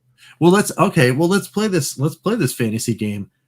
Do you think Nintendo ever looks into that? What, like they did the Virtual Boy? You remember that thing? Didn't they Yeah, make red. a VR headset for the Switch at one point? The Virtual Boy, and No, then you remember the cardboard, right? You remember the the cardboard? Labo. Labo, yeah. They made a VR version of Labo. Yes, they with did. A few games. Yep. Yeah, so why not? Nintendo might be I played looking Donkey into it, Kong, just and I played Donkey Kong or Mario somehow. Well, maybe not Mario because that really wouldn't work. That wouldn't translate well. But like certainly like Mario Kart would be wild. Yeah, I would do it. That'd be so cool. I'd be 100% in for that. Not Animal Crossing. Not Animal Crossing. Yeah. Could you imagine how crazy the kids would go for Disney Dreamlight Valley in VR? It doesn't take much because like a lot of these modders in the PC community do that, right? They change a lot. They turn a lot of games into virtual reality games. Sure. Yeah. Why not? Yeah. I mean, it's not like Disney doesn't have the money. Mm-hmm. You know what I mean? They could easily do that. Why not implement it in the PSVR 2? Get some more titles out there for people to, get into the ecosystem. Yeah. I don't know. And people who downplay VR just don't know. Like a game like Tetris Effect, right? Oh my God. Tetris Effect on the Xbox on my big TV, it was maybe like a 7 out of 10 game. It was good. It was Tetris, whatever. But then Tetris Effect on my Quest, after I got my Quest, and I got that immersion all around me, that 3D surround sound and all that good stuff, and just the flashing lights and everything coming at you, it turned that game easily into a 9.5 out of 10. Yep, wow. It was pretty wild in VR. Tetris in VR, especially the Tetris Effect game, is just like my. You remember Raiders of the Lost Ark, the end of the movie where everybody's faces were melting when they opened the Ark? That was pretty much what was happening to me when I went. I'm like, what is happening to my sense? It assaulted every sense that I had. And I was like, this is insane. Like, it was actually getting to the point where I'm pretty sure you I don't know if you felt the same way, but it was getting too intense that eventually I just like kind of give it a little lift. I mean, like, I got to take a break from this because this is just too much. It was like Tetris Effect. I probably finished it over 3 nights. Yep. Because I was so into it. And I replayed some levels several times just because they were so amazing. Yeah. I had to experience it again. And that, like, people just don't understand. Like, music affects your senses already, right? And then you add epic visuals all the way around with some light haptics that the Quest VR 2 had, right? Very light haptics. And I mean, a lot of nights I was playing till my headset died. I mean, it was just, and then you take it off and it's like you come back to reality, right? Yeah. And it kind of, isn't it? Kind of sucks. Yeah, it puts you down. Like you go into a little mini depression. Yeah. That's great. Gentlemen, I have to run. By the way, I'm gonna have to get going. Those kids need to go to bed. All right. Thank you so much, Mag, for joining us. As Actually, always, Fastback comes in and says iconic video games with Mag and Bacon. Yeah. Hey, Fastback. Hi, how's it going, brother? Listen. All right, Mag. Thank you again so much for filling in. We appreciate you. No worries, I truly man. appreciate you. We were on. Can you imagine? That was an hour and a half. It felt like it was like 5 minutes. Yeah, right. And it was just we're just kind of shooting the breeze, and I'm just like, wow, that was fun. But anyways, Axel, Retro Rich, what a pleasure to have do a show. Chat, you guys were awesome. Splendiferous, I love you, buddy. I'm just just busting your chops. But anyways, everybody in the chat, you guys are amazing. Guys in the panel, you guys are amazing. But I gotta go. I've got some adult responsibilities to deal with. So, whenever I'm free, whenever I'm hanging around, just hit me up. All right, boys and girls. So, anyways, everybody, have yourself a great night. We'll talk to you guys soon. See you, Mag. Yeah. All right. See you guys. Have a good night. Thanks. All right. Well, that's it for the Mag. Thank you so much. Shout out again to the Mag for joining us. Absolutely. I that was super fun. Him. I don't know if this is better with bars or without bars. I feel without bars, it's too close. Yeah, I mess around with that in our own show sometimes because we use StreamYard as well. And there are certain times where it's cool, but yeah, absolutely. So let's get back to Nintendo. As I was saying, sorry, Chad, we haven't played any intermission games, but if I'm being honest with you, I did not prepare any. And I didn't know that I was going to be so entertained by my guests today that I would totally forget. I am so sorry about that, chat. I know that playing games with us is one of the things, but I am very sorry. I'll make it up to you guys next week. I promise. Nice.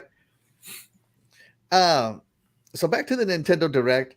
You being a big retro guy, what were some of the retro games that came out? Oh, hold on. Before you say that, Jesse Darby asked in the chat, what the heck happened to Doggy Dog? Doggy Dog is with his daughter. She has it's either a sporting event or a play. I think it's a play because I think she's in drama class or something like that. And they're putting on a play. And of course, being this amazing father that Doggy is, he's there to support his daughter as he should be. That's it. You got to do it. So he'll be back next week, I hope. So Nintendo put out a lot of retro games, a lot of remakes. I wanted to list them all, but let's go over them real quick. Sure, yeah. Right. So let's see. What was retro here? Tron Identity, Ghost Trick, Deca Police, Expansion Pass, Disney Illusion, Fire Emblem Expansion, Harmony, The Fall of Rain, or something like that. Octopath Traveler. Oh, true, yeah. All right. Well, We Love Katamari is one of those retro games. Yep. Right. Now, I remember Katamari when it first came out, people were giving it 10s. Yeah. And I might have to reload. I don't know. Give me a second here, chat. It's all good. Let me mess with my stuff. Yeah, Katamari was a great game back in the day. It was one of those games that just kind of came out of nowhere, right? Right. It was I remember playing this on my 360. Yeah. Now, We Love Katamari was a sequel to Katamari, which was just called Katamari. Yeah, Katamari came out with an HD, Katamari 2, so forth and so on, right? Yep. Yeah. So, are you looking forward to this game? Yes, because it gives me another reason to go and revisit it. Because when I played it the first time, it was well back in the day. I played the first two at release, and then I think it dropped. But this is one of those games where you play it, and I'm now excited to play it because I want to put this on the television with no prompts and just show this to my son and just be like, what are you doing? I love it when your mess gets so big you can roll into buildings. Yeah. Yes. Yeah. And then and you hear all of the sounds. And, people are just like, ah. And it's so funny. It's so crazy and weird. It's whimsical. Yes, it is. Yeah, look, he's about to roll over giraffes and stuff. I mean, they don't show it, but trust me, you can. Yes, it is. It is a cool thing, and definitely something worth looking forward to. Just to do that kind of revisit with some extra stuff, right? It's really neat. Now they're doing an HD remake of Atrian Odyssey Origins Collection. This is Atrian Odyssey 1, 2, and 3. Yes, and I believe this was Was this a Genesis game? Yeah. Yeah, and then they had put them out again too on DS, if I'm not mistaken. There were some, you can some draw DS on the second releases. screen. Yeah. Yeah, I mean, these games are cool to me because I missed out on a lot of them. I think I played one of them on DS, but the work that is done to these, that looks so cool that I'm like, okay, I'm in. Like, give me some more of this RPG goodness. Right now, I am all about it. Absolutely.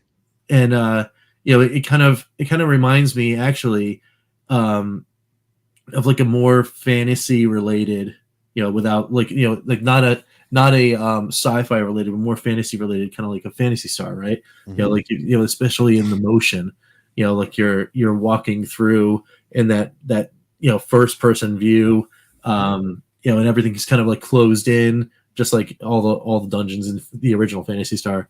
And it's really, really cool looking. I really like the artwork in it too. So. And this is a rogue light game. Yeah, I call it light because you don't lose everything when you die. Yes. Yeah. But you got to keep trying to get through the forest over and over and over again until you make it through. Yeah. Yeah. So, and trying the same path will never work. You got to do different paths. It's kind of like a puzzle RPG. Yes. Yeah. Yeah. Fastback says it looks like a Cheshire color rolling around. Absolutely, it does, and that is why we love Katamari. That's it. Yeah. You got it. The point. Yes. Yeah. Sorry. Back to this one. What did you want to say? Oh, it's cool that they seem to be doing a lot of like look back at some of these cool. This Etrian Odyssey is a more obscure title series, right? So like not a lot of people got to play or experience these games outside of those that were really into RPGs. So the more times that really awesome work is done to bring these forward again, I am all for it, because it just means that it opens the door to more people to find out about this kind of genre. So very, very much looking forward to this. Yeah, what I really like about this one is that they have an auto dungeon feature for those of you that don't want to draw a dungeon. So that's kind of cool. But yeah, it's so funny because like once you get so powerful, you want to skip certain parts of the dungeon and go straight for the boss and move on to where you haven't been to try to get through, because it's so funny. Like you can draw your dungeon, be there, you're like a level 3 or something, and then suddenly you'll run into like a level 20 boss for no reason. Yeah. So it gives it to you. I'll tell you that much. Oh yeah. Well, I mean, some of those older RPGs are like absolutely brutal. Yeah. Like one that comes to mind back in the Master System games is the game Miracle Warriors. Yeah. You walk out of the first town, and depending upon which way you walk after you get out, if you go the wrong way, you'll meet enemies that will just one shot you. Yeah. And then that's title screen. That's it. It's like, too bad you didn't save. Oh, sorry. You're starting that over. Sucks to suck. Yep. Dark Souls before Dark Souls. Yeah, kind of. All right. So here's one that's near and dear to my heart: Advance Wars. Of course, this came out on the original Game Boy Advanced. Yeah. The Advance Wars series. It is a really good tactical RPG. It was loads of fun. Yes. Back in the day. Do you think they will recapture that fun in this remake? Because some games age well, some gameplay. What I mean by games, I mean the gameplay loop ages well, and some gameplay loops do not.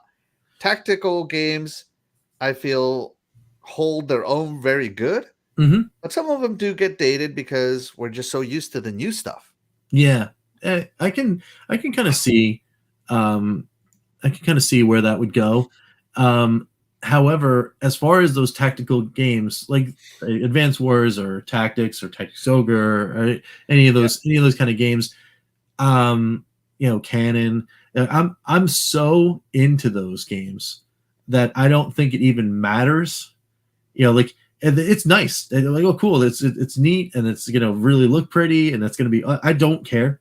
Yeah, like you could make it like a demake. And have it be, you could have it be like, 8 or even like second generation graphics. You can make it look like an Atari game, and I Right. will still play this game because it's all about the strategy and making the numbers go up.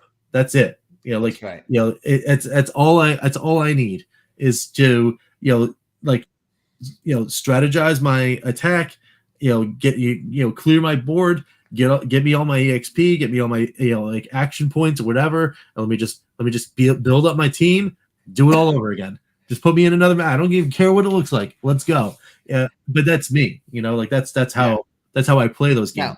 Now, do you play permadeath mode or pass out mode? So the first time I play any one of these kind of games, it's always pass out first because I'm too scared to just go in and just take that plunge.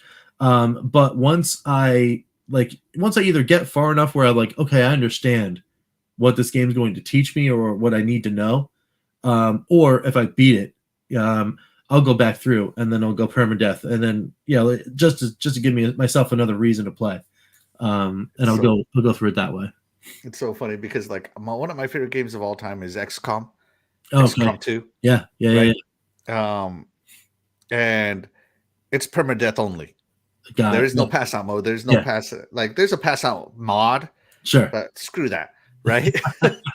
And I hate it when my highest, I have my A team and my B team. Yeah.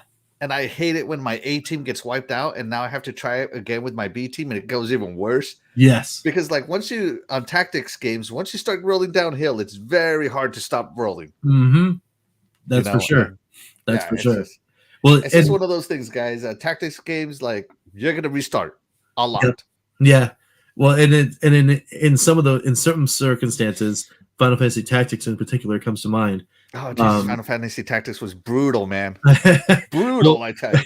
Well, and it's so funny because I bought a PSP just for the Final Fantasy Tactics War of the Lions. Yep. Yeah. Well, I'm stubborn though.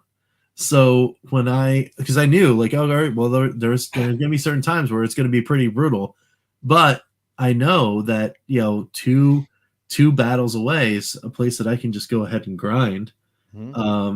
I'm so stubborn that sometimes I would just, when I loved it, I loved the grind. I would keep going over and over and over again. I would get just so powerful. I was just oh, well, I don't have to worry about this new one, this new map anymore because I just go in there and just steamroll everybody because, I went and grinded for 100 hours. I was going to say, man, that's some patience. Yeah. Oh, yeah. And then I had all you'd the be playing the same amount of time restarting and restarting and restarting. Yeah, but now I still have my whole team and they're super duper awesome and strong and and then you go until you can feel, because you can feel it. You can feel that wall coming and you're like, oh wow, this was actually a little difficult. Okay, go back to pump. Because they introduce new enemy types and that new enemy type can just wipe you out. Yeah, exactly. So, exactly. Tactics games are definitely different. Yeah, I mean, and they're an acquired taste. Well, yes, and Final Fantasy Tactics is the game that made me respect and fear the Chocobo. The Chocobo. Oh my goodness! It's so funny. So many times. My favorite tactics game still to this day is the Shining Force 2. Oh man, that's such a great Genesis. Game. That's such a great game. Yes, yeah, that one's awesome. I loved it. I easily maybe 100 hours into it. Awesome. I believe I played Advance Wars back in the day. Hey, that's great. Yeah. This was, like I said, a Game Boy Advance game. Yep. And it was beautiful then, and it's still beautiful now. It's absolutely. Yeah, it was one of the reasons I got my Game Boy Advance was that game. It wasn't a reason why I bought a Game Boy Advance, but I'm glad I had a Game Boy Advance to play it. Up next is Kirby's Return to Dreamland Deluxe. Now, this looks like a remake of Kirby's Dream Land on the Game Boy. Yeah. It might be getting the Link's Awakening treatment. Okay. I don't know if Kirby's Return to Dreamland is a standalone game by itself. Let's go to price charting because it will tell me. Yeah. Sorry, I'm looking it up. But obviously, let's see, because Kirby's Dream Land was Game Boy, right? I believe so. If not, it was the. Well, which one? What was the end? Kirby's Return to Dreamland. I did find it. Is a Wii game, and Return to Dreamland. Okay, so Return to Dreamland is a Wii game. So Okay. it's getting an update. Nice. Right. So I don't know if I'll play this one because I feel that the Wii one is fine. Mhm. I don't know. I'm not gonna. I don't think I'm gonna play this one. I mean, I would pick this one up if my son got into it. You know, like if he started seeing stuff about it and or had a friend that had it, and I would probably look at that. For me personally, I like the Kirby games, but I'm not actively looking to get every Kirby game ever. So it would be one of those things of like, oh yeah, pick it up on a sale or something like that, maybe, and then play it that way. But they are fun. I have a Kirby's Epic Yarn, the 3D Kirby, the first Kirby that came out on the what was it, Battlestar Allies? Yeah, that was a Wii U and ported over to the Switch. So yeah, I have a lot of that stuff. Yeah. So I do like Kirby. It's just I don't know. That one's just not gravitating me. Yeah. Up next is the big announcement for you, Retro Rich. Yeah. Getting old school with the Nintendo Game Boy. Now you give us your thoughts here that you didn't get to experience these games. Yeah, I mean you're going to experience them. But I have a question: are you going to experience them with which filter? The regular OG Game Boy filter, the Game Boy Pocket filter, which is black and white, or the Game Boy Color filter? Well, it depends on which game. Like for a game like Tetris, it's this all the way. It's this all the way, for sure. Just about everything else, if I can enhance in any way the experience by like adding a color filter or anything like that, I will. But if not, then it's probably just the green, because it's just, you know, like I didn't really get to experience it, like I said, other than borrowing my friends you know, Game Boy every once in a while. But yeah, I mean, I just want to go back. I just want to dial it back and look at, you know, like the green monochrome, and it doesn't really bug me because again, that takes me back to part of my childhood when I had an Apple IIe. And, you know, there was no choice. You know, it was like it was green or you didn't play. So so yeah, and I'm all about that. It's so funny because you know, the Legend of Zelda, the Link's Awakening. Yeah, I have the Game Boy DX. The Game Boy Color, and the remake. All of them, and I don't know. Like I said, Zelda's just one of my favorite franchises. I gotta have it. Yeah. But for these, I'm definitely going Game Boy Color. That's the one Game Boy I never got. So I'm going Game Boy Color version all the way. Nice. Give me the DX cartridges. That's all I want. That's very cool. I mean, the little sneak in too about being able to play multiplayer, you know, like online using the system. That's a very uncommon thing to do for Nintendo. Right? You know, like I gotta stress, like when I saw that, I was like, bravo, guys. That is very cool. Because you could have just been like, oh well, it's Game Boy and you get to play it, but you know, it's not like you have a link cable, so no multiplayer for you. And that would have been perfect. I'm sure people would have been like, yeah, okay, that makes sense. But to add the multiplayer in there, that is very, very cool. Absolutely. I love it. Game Boy Advance is coming in as well. Now, this Game Boy is the Game Boy I bought to get me through my first few years of the Army. Nice. It was already a little older at the time. The Game Boy Advance, the Game Boy Advance, and I have nothing but good memories. You know, I remember playing Mega Man Zero on it, Castlevania Circle of the Moon, Mario Kart. I never bought any of these Super Mario Bros. Games because I had them on the original consoles. I saw no reason to get them. But yeah, I remember playing a ton of these games on my Game Boy Advance, and it's just this one has a near and dear place to my heart. And I have modded Game Boy Advances now with the backlights and stuff for my little hobby retro store that I have that I go to conventions with. Oh, nice. And yeah, it's just a near and dear console to my heart, so I'm really looking forward to this. Yeah, I mean, and then for me, I get to relive a lot of this stuff because this was the first Game Boy that I wound up purchasing for myself. And that same. It Yeah. was well north of being a kid. Like I was what was I was 20, 22 or something like that, 23 when I finally got mine. So yeah, I mean, but all of these games, just seeing like the box art coming in, like, oh yeah, games to be added in the future. Fire Emblem, yes. The F-Zero Maximum Velocity, yes. Golden Sun, heck yes. Yes. Like I am all about all of this. The only thing that would, I mean, obviously they're going to give all the Nintendo stuff out of the way first, but the only other thing that would make me just like absolutely just mind explosion is they ported Lunar, the Silver Star, to the Game Boy Advance, and if they yes, I was not aware. Yeah, yeah, and if they drop this on that service, oh man, give me some of that. That was it. Lunar was a good port. Lunar on my Sega CD. That's my jam. Oh yeah, I was blown away with the voice acting. I'll tell you that much. It is one of my favorite RPGs of all time. I'd owned at one time I owned every single Work and Design Sega CD game, and Eternal Blue.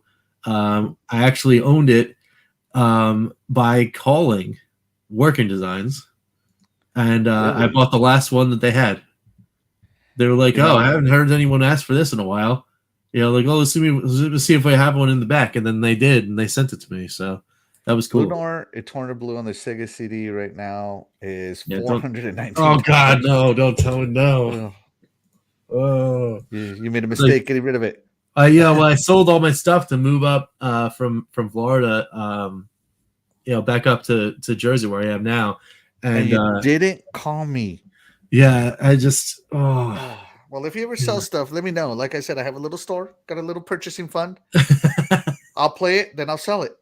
Yeah, well, I mean, I got to go back in time and smack my 20-year-old self for doing any of that. It's just like, you can sell anything you want, but you don't ever let any of those Sega CD games go. You understand me? Oh, like that's what I was thinking. Collecting is so expensive. But let's get back on topic here. Yes. John 979 says, "Hey everyone, hey John 979, thank you so much for joining us. We appreciate you." Fastback says, "Love seeing Nintendo bringing all these Game Boy games to the Switch. I did not play a lot on Game Boy. Oh man, you're gonna have a good time." There's Golden Sun. I have a story with Golden Sun. If you don't mind, if I monologue here a little. Oh sure, yeah, go ahead. So I remember playing. So as I said, I got out of the army, and I'm sitting there, and I've never had a gamer girlfriend in my life to this day, right? But I've had ladies that understood that I was a gamer. Sure. Right. So an ex was reading, and I was playing, and I'm playing Golden Sun, right? And I'm sitting next to the window to get the light, because this is the OG Game Boy Advance, right? Of course, yeah. So I'm sitting next to our little bay window apartment that we had at the time. It was a very nice apartment, and I'm playing it. She's reading. She falls asleep. I turn the volume down to be nice, right? And I beat the last guy, and I know it's not the end of the story because I didn't kill all the bad guys, right? Mm-hmm. The credits roll. And I'm like, there's got to be something after the credits. So I'm waiting for the credits to go. And then the credits end and it goes back to the title screen. I'm like, okay, it's got to be a save file or something, right? A save file trick. Yeah. And nope, it's done, man. And I'm like, no, I scared the crap out of her because I'm so upset that Golden Sun ended, right? Because it's that good. Yes. Like, I'm not gonna lie to you guys. Golden Sun is that good. Yeah, it is really. It's an excellent game. Yeah, if I still have it. Of course, I bought the second one. What was the second one called? Golden Sun something. I forget what it's called.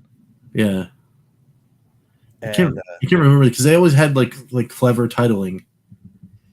It's called The Lost Stage. Yeah, The Lost Stage. Golden Sun, The Lost Stage.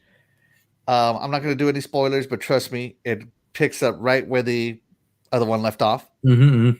And then, of course, you have Golden Sun Dark Dawn on the Nintendo DS, but it is one of my favorite RPGs series. So, yes, yeah, very, very cool. You can't go wrong with them putting Golden Sun on this. So, shout out to Nintendo. All right, let's see what else we got. Sorry, I'm fast forwarding here. Yeah, no worries. All right, the original Metroid Prime game getting remastered. This is out now. Yeah, This is a reason to pick up your Nintendo right now. Stealth drop, right? That's right. Another stealth drop, man. We are getting spoiled as gamers. I'll tell you what. Yeah. No, it's really cool. This one might actually get me back in. I played it originally on GameCube. I owned the trilogy when they re-released it, but I never actually went. Yeah, on the Wii. Yeah, I never actually went back to go play it. I just had it, and I was like, I don't know why, but I just didn't. But it looks like they did some really solid work here, and yeah, I'm in. I'll play this for sure. All right. Yeah, for sure. The modern controls is really what I'm looking at because Metroid Prime, you can't, just like in the GoldenEye 007, you can't aim and shoot at the same time. Yeah, you either shoot and move, and if you got to aim, you got to hold still with that half. And I thought it was a half press. I think. Yeah. Fully press your R button. It's weird. Yeah, it was a half press of the R button, and so I might think about picking this up, but I'm gonna wait for the physical because I am a physical collector. I think I'm gonna wait for the physical. When does that drop? Like in a month. Okay. Yeah. All right. In April, I think, isn't it? Let me see. Digital version available later today. Oh, physical, not even a whole month. February 22nd, next week. That's not bad at all. Yeah, not bad at all. Let's see. Hi-Fi Rush isn't Golden Sun, bro. It's surely not. It's surely not. But trust me, those are both fantastic games. Yes. So Metroid Prime, a good reason to pick up. Master Detective Archives. I don't know what this one is. It's not a retro game, but it does look great. Here we go. Another one that's a remake. Yep. Called Baten Kaitos 1 and 2 HD. Yeah. I've never heard of this. I have heard of it, but I never got the chance to play them. But I heard that they're actually like really well liked. There is that niche audience that is very, very that was very excited that this was announced, which intrigues me because if there's a lot of fanfare from the old fans, they're like, "Oh man, this is going to come back." I mean, okay. And it's in the wheelhouse. Holy shit! Right? Hold on, guys. What? I think somebody's shooting outside. I'm not kidding. Hold on. Are you serious?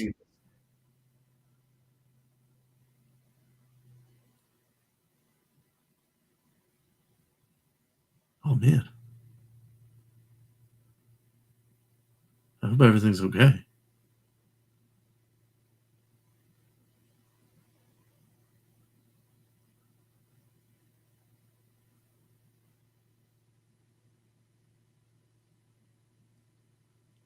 Axel, you still there?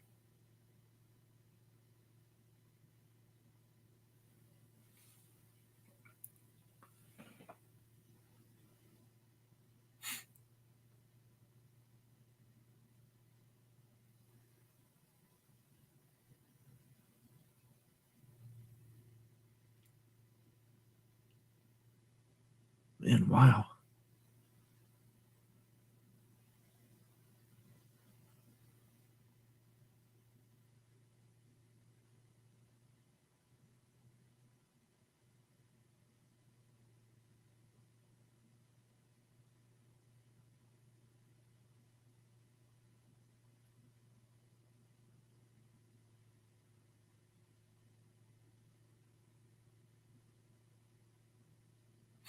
Yeah, I mean that's some real deal stuff. Yeah, Splinterfreeze, he says, fell out of his chair, but I mean, I think there actually might be seriously something going on. He said he'll be back in a few minutes. Hold on a second. Hey guys, I'm gonna have to end this podcast, guys. I gotta go. Yeah. Be safe. Coronel, Coronel.